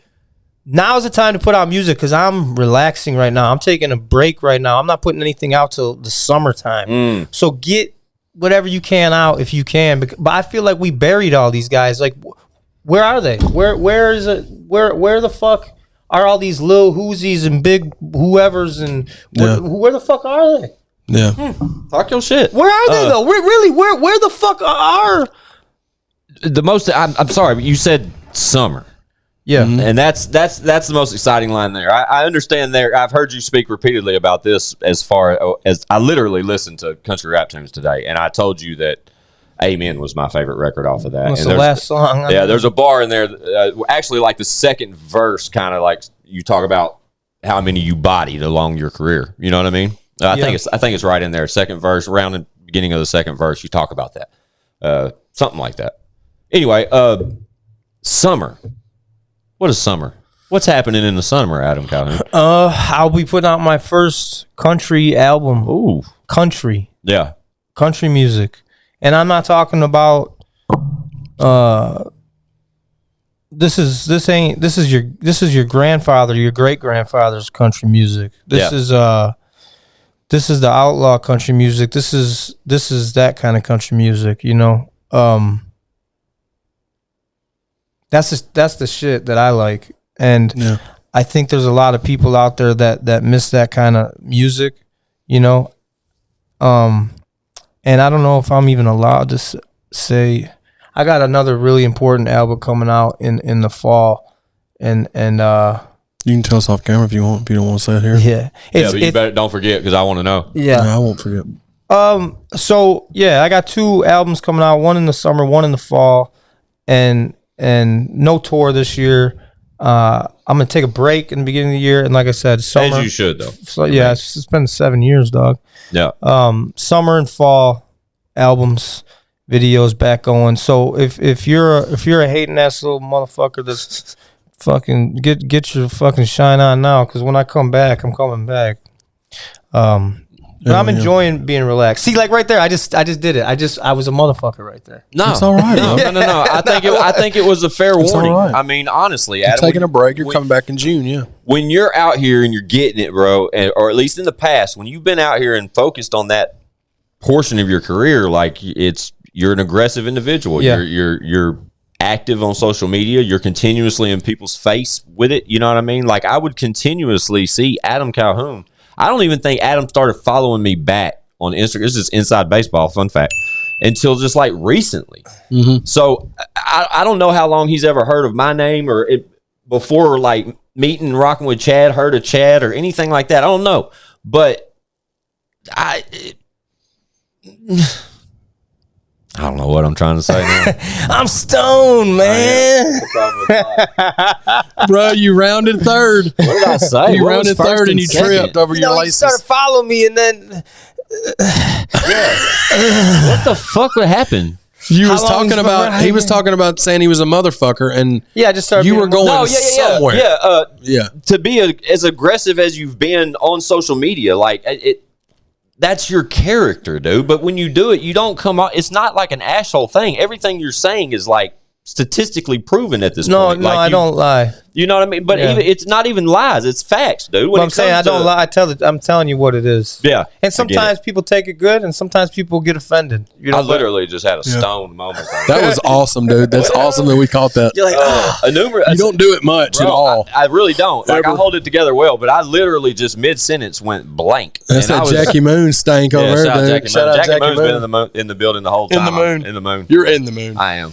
But dude, there's so much shit that I want to do. I want to have my own podcast. I want to, and you know, the people that we've already reached out to through one of my guys that works at, you know, ACAL clothing, whatever, Justin, he doesn't work at ACAL. This motherfucker holds everything together, what I'm doing, you know. Yeah, shout out Justin for sure. Yeah, Justin Oric is that's the guy. If I ain't answering the phone, you got to call him. Yeah. But you know, I just forgot what I was going to say. But yes, I'm not alone. I want to do a podcast. Oh, and Justin has connections. You know, Justin used to work for a certain company that had a lot of connections, and he took some of those connections with him. And through the UFC and other people that he knows, like Dana White, shit like that, we're able to get a hold of Mike Tyson and be able to have him on the podcast. You know, guys like Ted Nugent. You know, at first I'm gonna have to pay for these people, and we already have their prices and stuff like that, and that's fine. But once the shit gets popping, people are gonna be asking to come on to the show. Yeah. You know, talk about content. That'll be amazing. Man. Yeah. So you and Mike Tyson is gonna be so fun. Him and Nugent would be amazing. And that's another thing. And he'll bring you guns. You want to know what's crazy? Tell me. I just thought about this because Mike Tyson. Mm-hmm. So a lot of people in the new world, I keep thinking that's a money gun. God, I wish it was. That'd be fire. It's actually a Nintendo Switch. Okay, well, fuck it. Hello, Nintendo Switch. So a lot of people, because of how I am, what I've said, the videos I've made, the racism video, a lot of not a lot. There's people that just take a glance at me and they're like, "Oh yeah, that dude's racist." Yeah, of course. Right? Of course, yeah. like when I say that, and you know who it is it's white people. It's like white, like soft ass, purple haired. And no offense to people with purple hair. It's not all people with purple hair. Yeah. But like those people, they're like, oh yeah, that guy, yeah, he's fucking racist. He's a white cis male. Like the words they're saying, I don't even know what they are. They don't either. But I was just thinking about Mike Tyson, and he's like my childhood and adulthood like hero. And I'm so glad to see what he's doing now, because that dude has got such a cool story. Plus, in his podcast and shit, some of the shit he says, I'm just like, who thinks Mike Tyson's stupid? Because this motherfucker talks like he's a prophet or something. Anyways, he's the opposite. You're absolutely right, though, dude. Back to he's smart, bro. Yeah, he's amazing with the things he says. But back to the white people that didn't like my song "Racism" or think I'm like fucking whatever. I think what they did is they changed the definition of racist or racism. And it's because we live in a lot softer world now. Like, if you go in my house, there is vinyl records, paintings, all over my house of the people that inspired me as a child. Yeah, which happened to be black. Now, as a kid growing up, you go in my room. My room is plastered with posters of Bo Jackson, Mike Tyson, Michael Jordan. Yep. Love it. Bo is my favorite and you're an Illinois boy, so that makes Michael Jordan. If you tell me that LeBron James is the GOAT, I will punch you in the fucking shoulder. I argue with people all the time about that, bro. Bo's Jordan's my guy. the GOAT. Bo Jackson is probably the dopest athlete that's ever lived. Okay. So it's like growing up, all my childhood idols and heroes were black. Mm-hmm. Like, that's who. So and look what I chose to do with my career. I wanted to be a rapper. Yeah. You know what I'm saying? And there was a point in time where I had to appeal to an urban audience, so I had to look urban, right? So, and I had to live in these areas because back in the 90s and early 2000s, where I'm from, you weren't rapping in. You couldn't go down the street in the suburbs to some white dude's house and be like, hey, man, mix this and play this beat and let's record. That wasn't happening. Not where I lived. So where did we go? We went to Chicago. We went to Inglewood in Chicago. Went to Southside to record at all these different places. We were all in all these shitty neighborhoods and lived. And I ended up living here, cutting my first songs I ever did. And I listen to them now. I look back and they were not good. It takes time. It takes time to be a good rapper, bro. You can. They were not good. Yeah, they weren't. He literally showed us where you recorded the first songs when you that was in Joliet. Yeah, on the hill. And if anyone's familiar with Joliet, there's the hill, and on the hill there's the first and the second projects. They knocked one of the projects down, but that's where I spent all my time. You know what I'm saying? And then I go to prison, and who am I surrounded by? The prison I'm in is 85% black. You know what I'm saying? So it's like, yeah, I get it. And even me talking about it right now, you know what I'm saying? Oh, just because you have paintings, just because all your fucking idols and things are black, that doesn't mean you're not racist. Well, shut the fuck up. They're gonna think that way regardless, bro. They take a snapshot of what they think is you, and then they just say, run with it. That's him. But it used to. What I'm trying to say is it used to bother me. Yeah. It doesn't bother me anymore. But there's this funniest video I ever saw was with Mike Tyson before it was at a press conference before one of his fights. He was all decked out in his black shirt. He was fucking up there, and there's a white reporter talking to him. He's like. What'd you say, you little white bitch? You little white pussy? I'll fuck you till you love me, bitch. He's like, I'll eat your asshole. Hey. And he's like, yeah, look at you scared, you little white pussy. And that's racist, right? I mean, that's not in my world where I'm from. Yeah. That shit's hilarious, right? But like if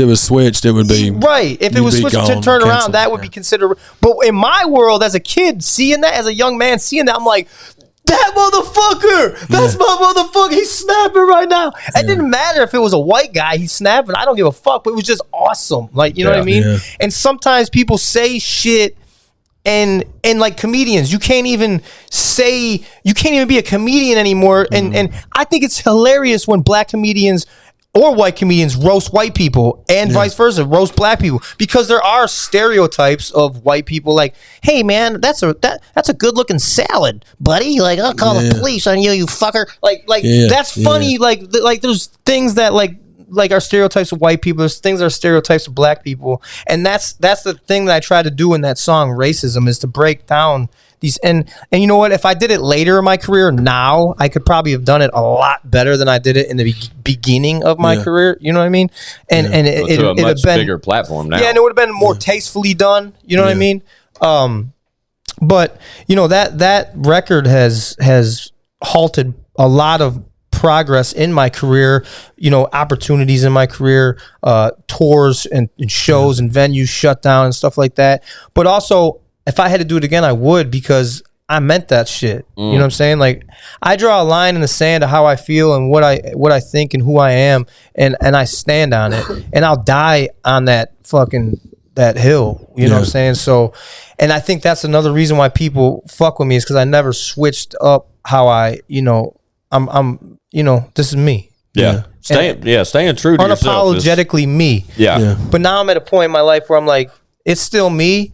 But hey, man, you know, let's try not to fucking be so much of a motherfucker. You're getting a little older now. Be a motherfucker, but don't be full blown crazy. Stupid. Yeah, motherfucker. You about said it. I was say it like stupid. Don't be stupid about it. Like I totally understand though, man. But I think it's just all part of just growth and maturity. You know what I'm saying? And like I said, dude, the point that we have Adam Calhoun finally sitting here, you know, fun fact. This is probably episode 150 of I Got Some Shit to Say. Close to it. And Adam Calhoun was on the radar at 1. Like, you know what I mean? It was like, who do we got to get on here? Yeah. And I'm so glad that it took 150 to get you here, brother. What's crazy is I met him. I'm happy to be here. I met you at Tailgates that year that we was on the tour bus with Jelly. Oh yeah, and everything. Oh yeah. Our first episode dropped like the day or two before I went to Tailgates. Yeah. So from like to see you go through shit, what's been going on? I mean, like the shit with just all the albums and shit leading up to your final rap album, whatever. And then like the stuff with Tom McDonald, like I don't know, dude. Shout out Tom. I mean, that's a huge album. It was, man. And y'all shut the fucking shit down with that, bro. Yeah. Like, you know, debut number 1 and sat there. Like it's still. Hold on. Yeah. Let's see right now. Talk your shit. Hold on. That album. Look at Adam Calhoun to the Google machine or wherever he's going to the charts. We'll take it. iTunes. That album was dropped. I want to say. Hold on. Let's see where it's at right now. But to what I'm saying, like to see you go through like that stage of your life and then into country rap tunes and the tour, coming off tour, new child, like reset button on fatherhood and marriage, and then get you here to, you know, talk about the upcoming country stuff and just, I don't know, man, just to see, and me being on the outside looking in for so many years. Like I've seen all this from the outside looking in, but I've had this guy to completely just paint these pictures for me of everything in between I see on your personal social media. Everything you throw out there, I get like stories of the in betweens. You know what I mean? Yeah. And my point is, man, like you coming through here tonight, just I'll co-sign it all. Like if for whatever that means, like for whatever. Yeah. It's just like just to sit and vibe with you at dinner and shit, bro, and just get true conversation out. Like we sat here probably for close to an hour before we went to get something to eat. And yeah, though, you ain't got to feel. I just don't. You know, you humble yourself when you say, you know, I shouldn't. You know, it's okay to be an asshole every once in a while, bro. Well, and nobody takes it like that though. I don't anyway, and I was a consumer up till today. So here, check this out real quick. Yeah, talk your shit. This motherfucking album was dropped March 4th of 22. And we closing in on a year on it. It's almost a year. Yeah. And this motherfucker's sitting at number 27 on iTunes. Wow. It's wild, bro. That's independent. Yeah. That's like initial. That's and on the initial release, you like had to go buy it. Is that right? So, what we did was we did an undisclosed amount, which was, I would call Tom and ask him if I could say it, but a lot. Yeah, pre-sales. Gotcha. Not pre-sales. I'm sorry. We did a shit ton of physical copies. When I say shit ton, I'm talking a metric shit ton, fucking shit ton. Signed them all, right? Do y'all sign them all? We signed. So there was packages and different things. I think we signed 3,000 total. But there was only 3,000 that we signed. But when I'm not talking 5,000, 10,000, 15,000, 20,000, 25,000, 30,000. I'm talking a lot of physical copies. Then we went on pre-sale, and we sold again a lot more than any independent artist since they've had this. Shit on like iTunes. Yeah. We sold the most. And debuted at number 1. And actually, there's an article that Tom sent me, and we've never even mentioned this, and this is crazy. I've never even mentioned this, and neither has Tom, because he's got a lot of shit going on right now. He's always dropping music. He's got a number 1 pop record right now. Yeah, and it's playing on the radio and shit like that. But look, I haven't heard it on the radio yet. Yeah, it's been on the radio all over the place. So look, he sends me this article, and I don't even know how I can get you guys to pull it up. But it's send it to us. You can just send it to Squints, yeah. Send it to who you want to send it to? Yeah, I'll pull it up on the edit. Like those. So look, I'll show it. You just describe it to us now. All right. So it says here. Hold on. I'm gonna send it to Chad real quick. So this is something that me and Tom haven't mentioned at all.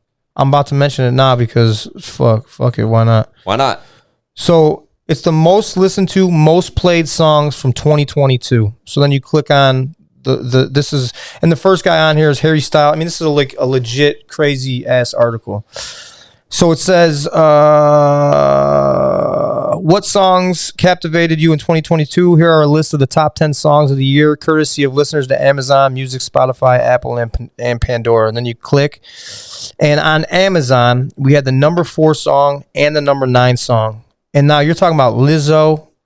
You're talking about Harry Styles, Ed Sheeran. Just the list goes on. Elton John and Dua Lipa, whoever the fuck that. But this list, we have 2 of the top songs of 2022. You see it? Yeah, you see what he's looking at, Joe? Yeah, New World Order is number 4, and number 9 is White Boys. White Boys is number 9. 2 of the top 10 on Amazon, most listened to songs of the year. So, I mean, that's crazy. Like, that's enough said. Yeah, it was crazy because I had seen Tom McDonald. That came out of nowhere on me. Like I didn't know Adam Calhoun and Tom McDonald were dropping a project, and then like it's like Chad hit me or like told me or somebody brung it up over here. Like something happened, and it was like, oh shit, okay. And bro, the level that Calhoun stepped it up on that, bro, it was like based off your previous catalog and what I've known of Tom McDonald.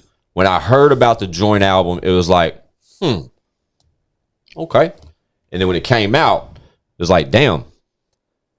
Tom helped me love rap again. Clearly. Because he's fucking competitive as hell. I think I've heard you talk about this on ChadArmesTV, right? Yeah. And I love how that's happened to me a bunch through this episode, like of us just sitting here tonight. Like Church, when I first met Church, he was in that old trailer with the studio on the side. And, I heard this white dude rapping, and I'm like, I didn't realize we could be white and rap and dress like I wore boots and my jeans like I was going to work. That's how I still dress. Yeah, I get it. I didn't know that white dudes were doing that. Yeah. Yep. And it was a thing, right? So he made me be like, love rap again, wanting to be competitive and try it. Yeah. Yeah. And then I did like 3 albums that were smoking. I had ACAL, The Throne, and War. Those 3 albums came out smoking. I think after that I did something with Demon Jones, and then Hooligan. Demon Jones, that was the EP, right? Yeah. Yep. And the Hooligan was with Church, and then I kind of fell out of love with rapping again for a while, and kind of got in like a slump where I was kind of lost because I didn't know what to do. So I dropped like Billy Goat and Pressure, and then I did some albums with Struggle. And I feel like I could have did better, but I was kind of in a slump. And then I did that album with Tom, and it's like he brought that competitive nature out in me again. Like, I can't let this dude body me. I'm a rapper, dummy. Like, don't you remember all the shit you're a rapper? Like, don't dumb it. Let's get it. And he's super competitive. So he brought some tough verses, and I had to keep up or try to do better. You definitely did. You held your own on that one. You definitely did. I'll give you your props on that. Sure. I would call him. He'd send me the verse. I'd be like, dude, you fucking got me. Like, you got me. You got me dead on that one. I can't even fuck with it. Or I'd send a verse and I'd be like, I think I got him. But he'd be like, nah, motherfucker. Like, Tom's competitive and friendly, and it was all in good love and fun. Yeah. And he made me love the shit again. And I was like, man, I want to end my rap career on a high note, because right now I feel good. I feel like I could do a badass album. And then I also wanted to include all these guys that I never included on my projects that did something at one point in time or still doing stuff. Like you got Church, Jelly, Struggle, Delax, Bubba Sparks, man. I love that song. It's such a fun song. That record's fire. Yeah, bro. I love that song. Colt Ford, he's like an OG guy that doesn't get enough credit, you know what I'm saying? He's been around forever. You know what I'm saying? Like, I don't know any white dude that lived in the middle of the country that like fucking wrote his first and recorded his first rap song in like 1980 something. You know what I'm saying? Like, that's crazy. Yeah. Justin Time. Justin Time's on it. Jelly. You said Jelly. Of course, Jelly. Yeah. Okay. Next. Yeah, John's on it. Demon's on it. Dusty. Dusty's on it. Shout out to Dusty too. He's my favorite little retarded buddy. You know, Shout out Dusty. Favorite little retarded buddy. Shout out Dusty Lee. He was on episode 17, dog. Yeah, he came through early on. Dusty's a different type of dude, but I tell you, he'll give you anything that he can. And I mean, he bought my daughter like pearls when she was born. You know, like oh, that's dope. You know, anytime we go out to dinner, you know, if me and Dusty are there, you could bet your ass one of us are either Dusty's getting it or I'm getting it. And usually, you know, and Dusty's a great dude, and you know, he's a young guy also, and he's got a lot to learn and grow and hopefully do good in the industry, you know. But when I say industry, I'm talking about music. I'm talking about social media. I'm talking about, you know, the videos that you post and just every social media, Instagram, TikTok, YouTube, Facebook, you know. Yeah. You got to understand, you got to have a platform on all those platforms. Yes. You know what I'm saying? Like, you know, I got 3 million on TikTok and $1.5 million on YouTube. 4 million before they took my Facebook. Then I made another Facebook page. Got 500,000, whatever. And then you know, Instagram almost you know, like 800,000 or some shit.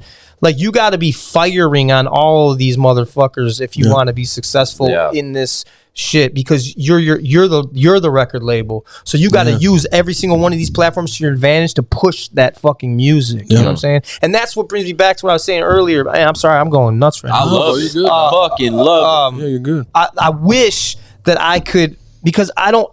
When I see some of these guys that are rapping, these guys that are up and coming, or maybe been trying it for years and just can't bust through, and I want to say, you dumb fuck, and type this shit like, why are you so dumb? But then I'm like, hold up. Why are you so dumb? Yeah, like, then I'm like, hold up. They don't know. They don't know, bro, that you need. This is how what you should post on Facebook. This is what you should post on Instagram. This is what you should post on TikTok. They don't understand that. You know what they think? Yo, if I had Adam Calhoun's platform, I'd do just as good as he is. I'd be just as big as he is. How you think I got this platform, motherfuckers? Nobody gave it to me. Before I'm at church, I already had 2 million followers on Facebook. You know what I'm saying? I already been doing this shit for 2 years. You know what I'm saying? Yeah. But now I got in, and church helped me, and Jelly, and every motherfucker I ever did a song with helped me. Right? I'll just say it like that. Even if they were smaller than me or bigger than me, every guy I've never done a feature with helped me, and everyone that I ever did a feature with, it helped them in some way also. Yeah, you know what I'm saying? And I just would like to pay it back and do features with smaller people and stuff like that, or go on, you know, whatever podcast or whatever. I want to be all over the fucking place and try to help. But what I'm trying to say is, this is the point. I wish that I could have a seminar where these people, because they don't know, how do I get my music out? Yeah. You know, why is no one listening to this? Why is no one watching this? Like, I need help. Like these guys don't know what to do. Yeah. They don't know how to market it themselves. They don't know what to do, but they want to do. And there's some dope artists out there that no one fucking knows about, and more than likely might not, unfortunately, ever know about. Yeah. It's unfortunate when you watch an artist, or even just an up and coming artist, and I do it continuously now, where they mismanage and self-manage at the same time.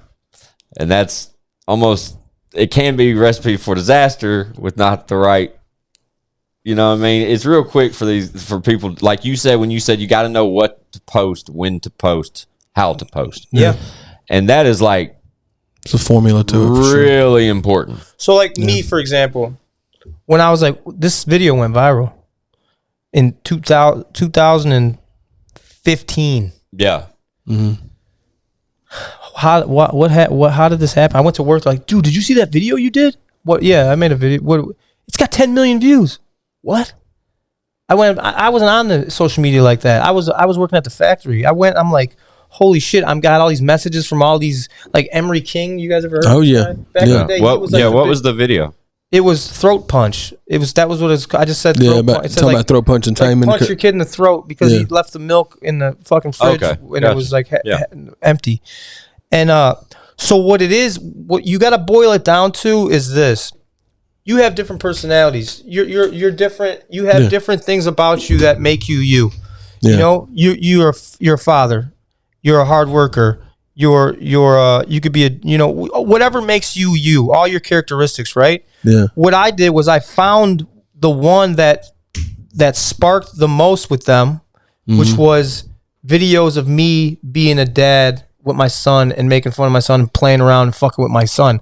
That's not made up or make believe. That's one part of my life that I put out there, and people clung to it because it's relatable, right? Yeah. Okay. Then another part of my life, what I think about America and politics and government in America. Now that's kind of walking a fucking line that there ain't no coming back from. Because once you pick a side, Yes. you totally lose the other side. I love you're talking about this. Okay. Yeah. So I dug a line in the sand. And you know what? I look back and I'm like, all the most successful artists in the world, you never hear them talk about politics. Nope. You never hear them talk about, I'm a Republican or I'm a Democrat or I'm this. It's not very popular. Well, anyways, I'll say it like this. I did videos with my son that were family orientated, that were real life scenarios with my son. I did videos about what I think about politics and society and government in my country and how I felt about that. I did videos just roasting people. I finally just learned how to be in front of the camera and be natural and just be myself. Yeah. And that's what people want. Yes, absolutely. They want the truest, rawest, realest form of you. Like, whatever you're thinking in your head right now, you're like, I shouldn't say that. No, that's what you should say. Yeah. That's what you should say. Yeah. No, that the shit that goes on in your head that you're like, I can't say that out loud. That's what I say. And that's not always good, right, bro. No, I totally but understand. It worked for me. Like it just, I think it and bam, it comes out. And then I already know what I'm already going, and I'm going to back it up with why I think, why I just said this. Yeah. And that's the thing. If I could tell anybody that wants to be on social media, say the shit that goes on in your head that you think people would be like, whoa, you don't say that. And it's not all bad stuff. No. It's crazy ideas that you have in your head. Like, wouldn't it be funny if I did this video about, I don't know, right now, for example, they got kids right now, they're putting tampon dispensing machines in the boys' bathrooms in high school. Are you guys aware of this? No. This is a real thing. And it's happening right now in Illinois where I live. And it's happening all over the country, actually. That's crazy to think. I'm not kidding. So boys get periods? No, I didn't know that. Yes, that's an actual thing. Or the kitty litter box, the litter boxes. You ever heard of this with the furries? Okay, see, this is great because you're in Tennessee and it's not all fucked up. What are you talking about though? You just said kitty litter box. Oh, is it kids that identify as furries, which is like they're animals. Are you hearing this shit? Yeah. So they have litter boxes in the restrooms of public schools. And I never in my life thought I would say this out loud. And children or kids are using these things? Yes. Hold up. I want to shit in a fucking... I do not. You gotta... I just want to say I did. If they get to, why can't I? My nephew, not in high school. A few years ago, right? My nephew told us about a girl in his class that was identifying as a cat, and she came in with like cat ears. Yeah. And she would lick her hand and she would meow. And the teacher just let her do it. It was disrupting the whole class. And they what happened if I was in school? My teacher would have fucking smoked my ass. Yep. I would have got detentions.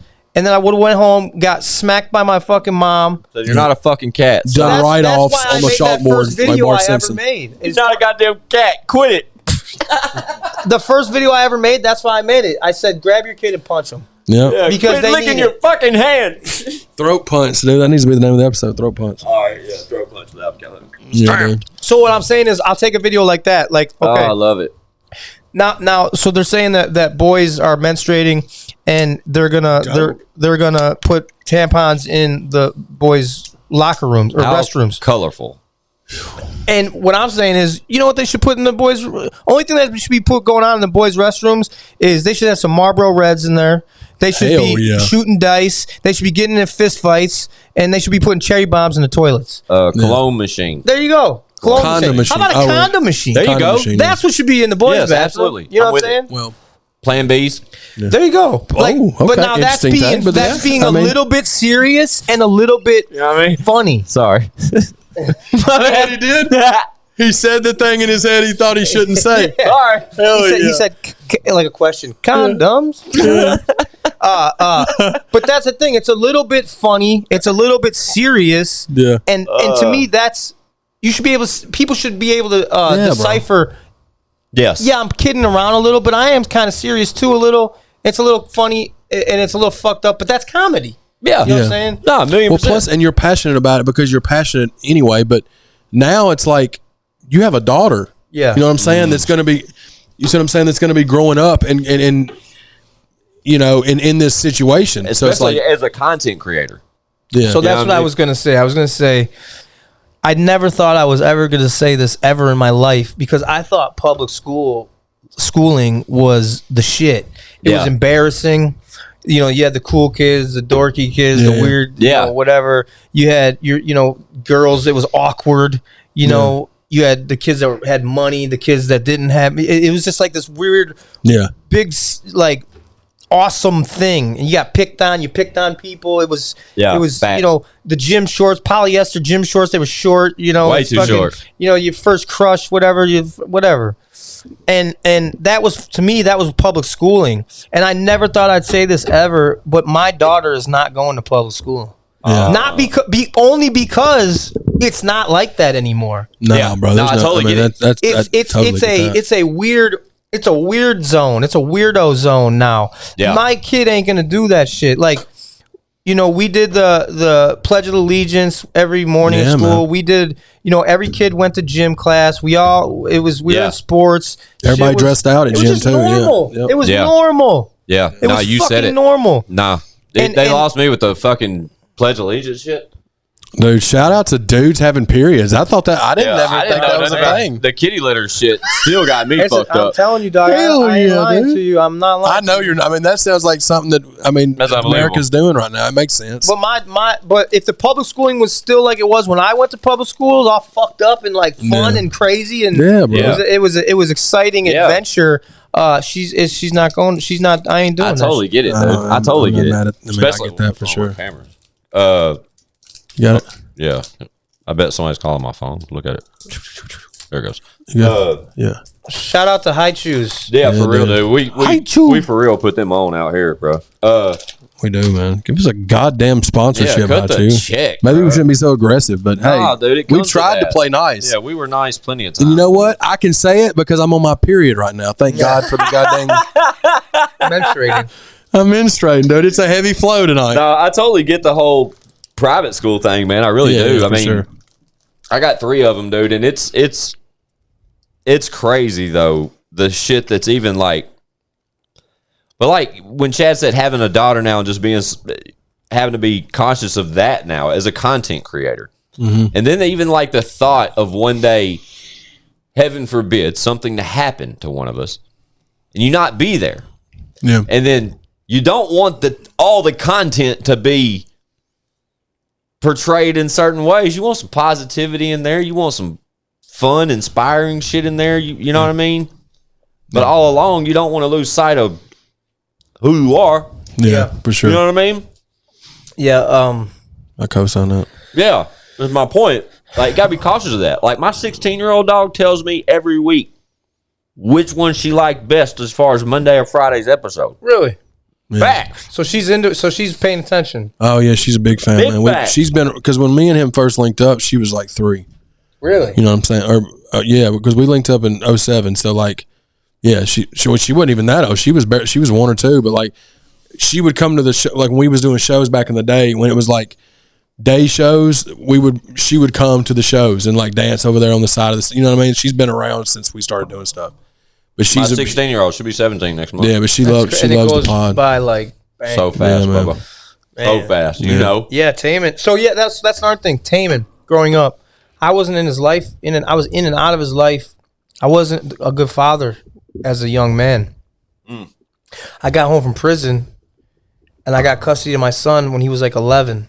And it's been me and him. He's about to be 23. And he's never left my side, never left my house. He doesn't have a relationship with his mother, not because he don't want one. It's same type of deal it is with my biological father. It's just it's just not there. Yeah. And one thing I always tell him is, you know, never count.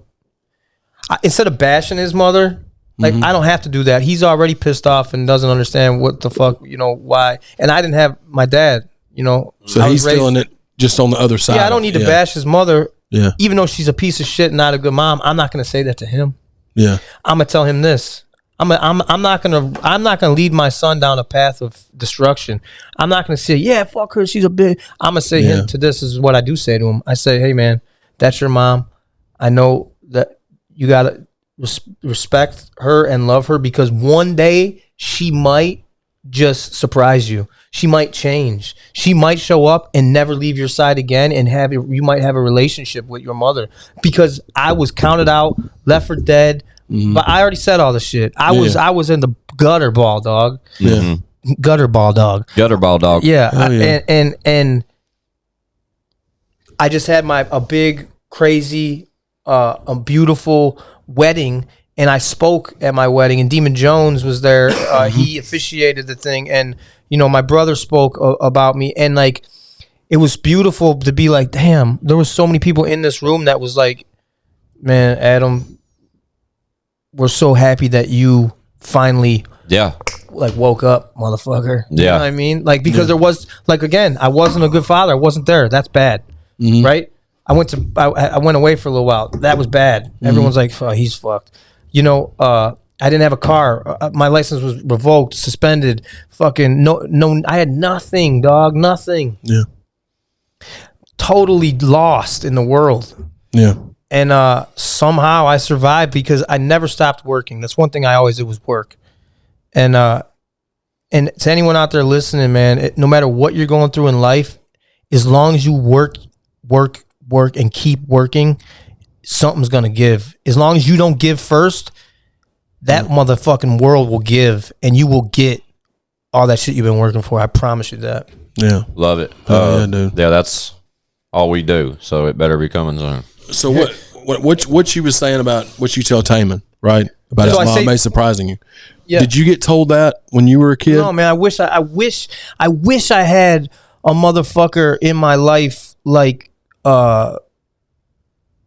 me. Like I tell Taman, and a father figure in a kid's life is so important, detrimental. Yeah. Jesus.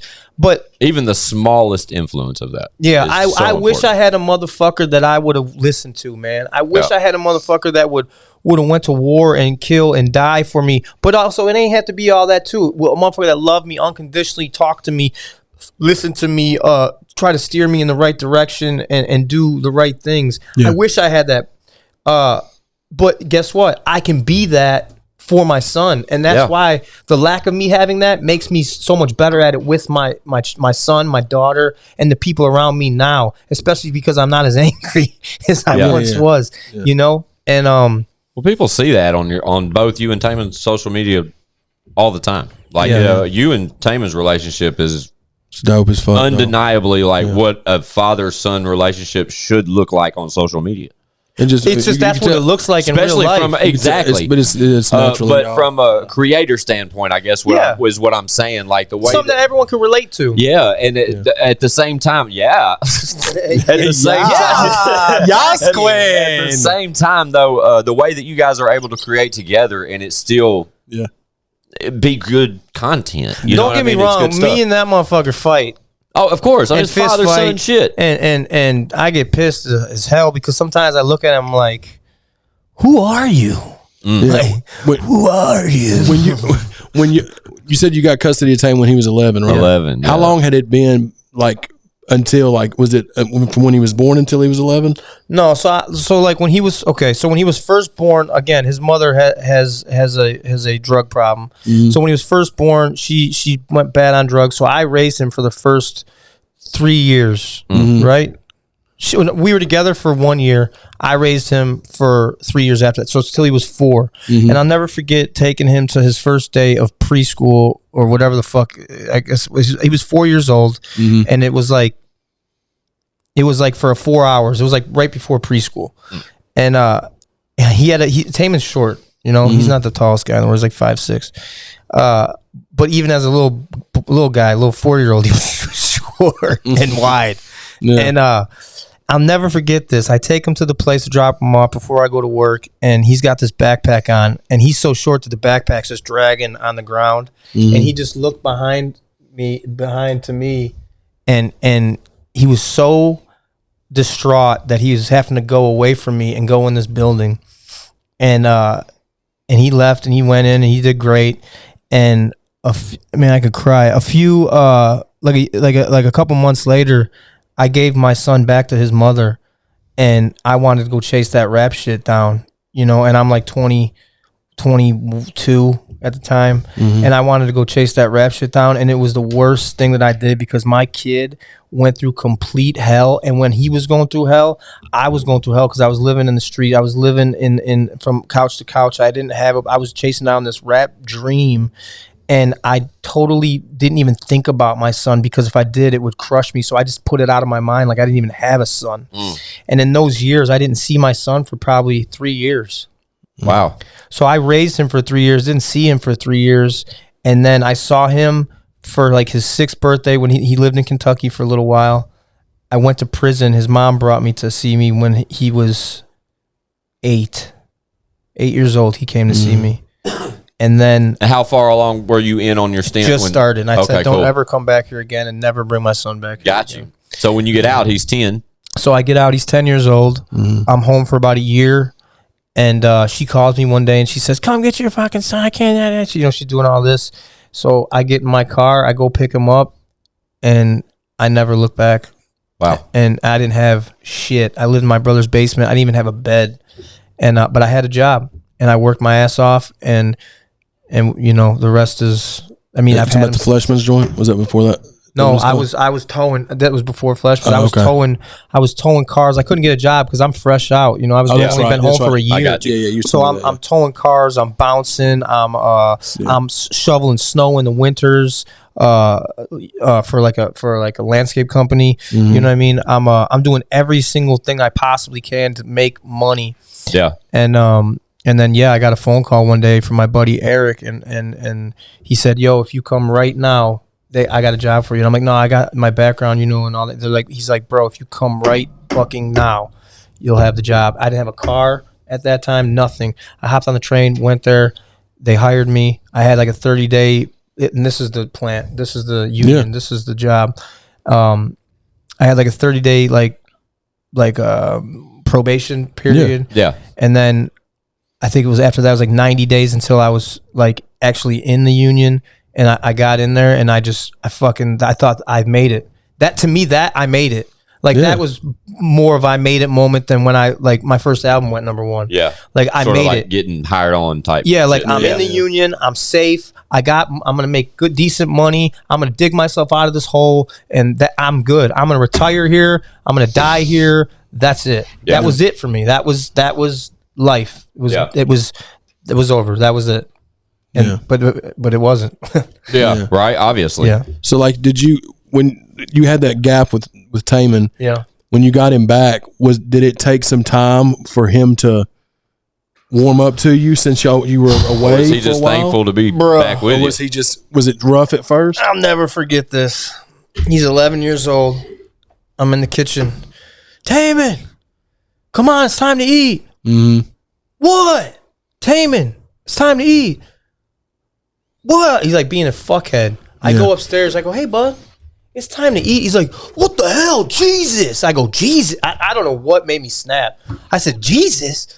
I just lost my mind. I'm down there cooking for him, and he's like acting like he's a grown ass. He's like, what the hell? Jesus. Like you're bothering him. Yeah. And I grabbed him by his throat and smashed him against the wall and was like, and then I'm like Big Show. Oh shit. What am I doing?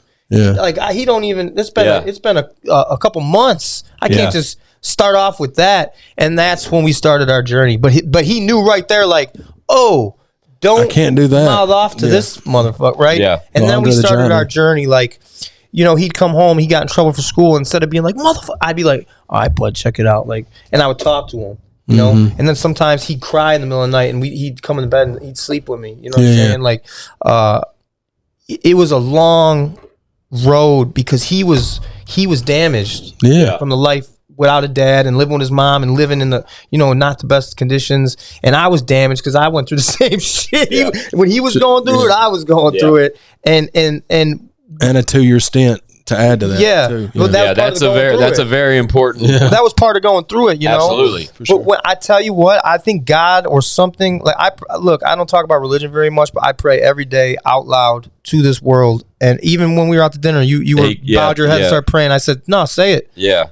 Adam caught me praying at dinner and told me to say it out loud. Say it out loud. And I said, amen with you. But I tell you what, when I got my son, I think that was the most selfless thing I ever did, because I put everything about me away and completely focused on, this is my job, to raise this kid, and not just to raise him, to raise him good and as best as I could fucking possibly do it. And it was the most selfless thing I ever did in my life, because my whole life, what did I want to do? It was all about me. I want to be a rapper. I want to do this. I want to do this. I want to do this. I want to act like a fucking jackass. It was the most selfless thing I ever fucking did in my life. And I think karma came around and said, let's bump him up a little notch. Yeah. You know what I'm saying? He's doing right. Let's give him what and I he's continue No, you're right, to do that shit. And I was so lucky, because he is a part of this story where I am today. Without him, I wouldn't be here. Without Margie, I wouldn't be here. Without all the guys I've named throughout this interview, I wouldn't be here. Right? And I feel like more people should tell I feel like people have such egos in this industry that they won't say who the motherfuckers were that helped them be where they are today. Yeah. But not everybody. I'm just saying some people. But, without Taman helped save my life. Yeah. Because he gave me purpose. I have to take care of this kid. Yeah. If I don't, his life depends on it. Yeah. So Taman helped save my life. Margie, God bless her, helped save my life. You know what I mean? And without them too, I would have I wouldn't be here right now. Yeah. So there would be no Adam Calhoun catalog. There would be some lost guy in a bar drinking and doing the same dumb shit I did as a kid, and probably locked up. So I got saved by life. Life saved me. I made some decent decisions, and here I am. Yeah. Motherfucker. I think you're at a point in your life though, man, where, early on when I started throwing you, your basket of flowers or whatnot, you were quick to remind me of, don't get it twisted. I've got flaws and there's bad things about me. But from an outside perspective, to just getting to know you over the past few hours today, I would say you're at a point in your life, Adam, where you should not let those things come close to the positive. Yeah. You know what I mean? Because when you sit and you tell those things about, you said, like giving the guys flowers, everyone you've mentioned today, the way you've done it, I've loved it. Every moment of it. Yeah. I've always looked forward to the moment Adam Calhoun would be on this podcast. I'm happy to be here, man. It's one of the best episodes to date. It really is. But it's just a testament to your character, ultimately. You know what I mean? Yeah. Like to justify everything I said early on, and then, you give us the spiel, like the real spiel of just certain angles of your mindset and what brought you to certain obstacles, certain obstacles you've overcame or inspirations you've that's encouraged you along the way, to just being vulnerable. Being transparent and vulnerable. It's just been I know our listeners and watchers are going to appreciate it. Oh yeah, for sure, bro. I hope so, man. I try to throw it all out there and to be judged, right? I mean, that's what we are.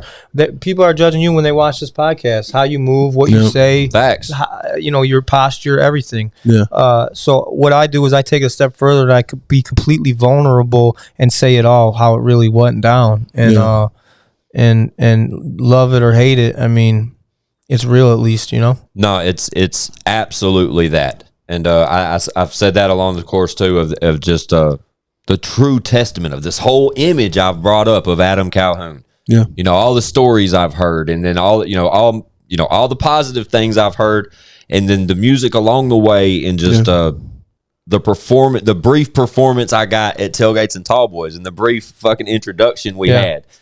But for it all to come full circle, 150 episodes later on this podcast, I wouldn't have it any other way, my friend. Me neither, man. You know what I mean? That's pretty cool. We valued your time tonight, Adam, and everything that you've said. I could sit here with you for hours. Yeah, bro. I really could. I love you, dog. I love you guys. Thank you for having me. Fun fact: we're right at about 2. That's fucking dope, dude. Right, exactly when I said that, we are at 2 hours and 25 minutes. That's gonna be a lot to chop up, huh? No, it's really not. Just that one little spot with the camera. Yeah, we're good though, dude. Other than that, I think the authentic, how raw that was leave it in. The only fucking part I want to take out is when I went fucking stoned and completely. Dude, you got to leave that in. Right? The stoner must when you got throat punch. Right? So if y'all are going to leave the throat punch shit in, I'm leaving Adam fucking with his camera and helping produce this particular episode. Yeah, dude. But it's been a good We one. Appreciate you, bro, for sure. Y'all be sure to tap in, man. Yeah, got to. But, I mean, in reality, we know each and every one of you are full aware of this particular guest. And yeah. shout out to him the way he pulled up, bro. Like it's just like I said, it's another flower for that satchel, bro. Because Adam hit me straight up, and we, like I said, we've met. It's funny because when I walked out here, I was inside. When Adam pulled up, I was inside, and when I came out, Adam says, "What's up, blah, blah, blah. Nice to meet you." He said that, and I was like, "Well, I've met you," but he was like, "Yeah." But that don't really count. Well, man. no, you came out and said, "Hey, I'm Adam," and you said, "I know who you are, but I'm introducing myself because we never got to." Yeah, he's absolutely right, and yeah, dude, I appreciate the fuck out of it. Pull up anytime you're here. Anytime you got some shit to say, dog. That fucking chair is yours, Mr. Calhoun. I really appreciate that a lot, guys. But we hope that you've also found some sort of inspiration for this podcast you've mentioned a couple times because bro, you got it. You know what I mean? Yeah, like you definitely can do every it, time easily. you sat here and watched me produce this particular episode, and towards probably about an hour into it, you caught on to my movements and what I was doing. You knew when I would switch that camera to you. You know how to hold yourself on a camera. You've gained that fucking. You know what you're doing, Adam. I think all we got to do is come up with a title and get them guests lined up over here, and sky's the limit. That's what we're doing. Podcasts, country music, and if I get that itch, that I might drop some rap shit. You know what I'm saying? But buddy, when I say it's my last album, I can't. I don't want to go back on my word, but I mean, I would like to drop a couple rap songs here and there. You know what I mean? I love it. Like I said, I've maybe definitely encouraged that. Even before we got here tonight and started recording, even at dinner, I was like, bro, if you still want to rap, dude, you should fucking rap. Nobody's telling you. Yeah, exactly. I hear you, Chatty.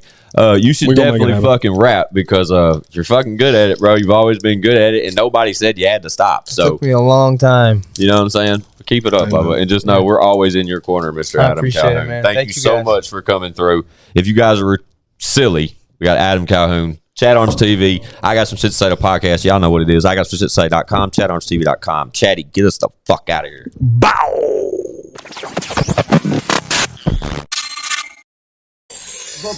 Bitch, we got views.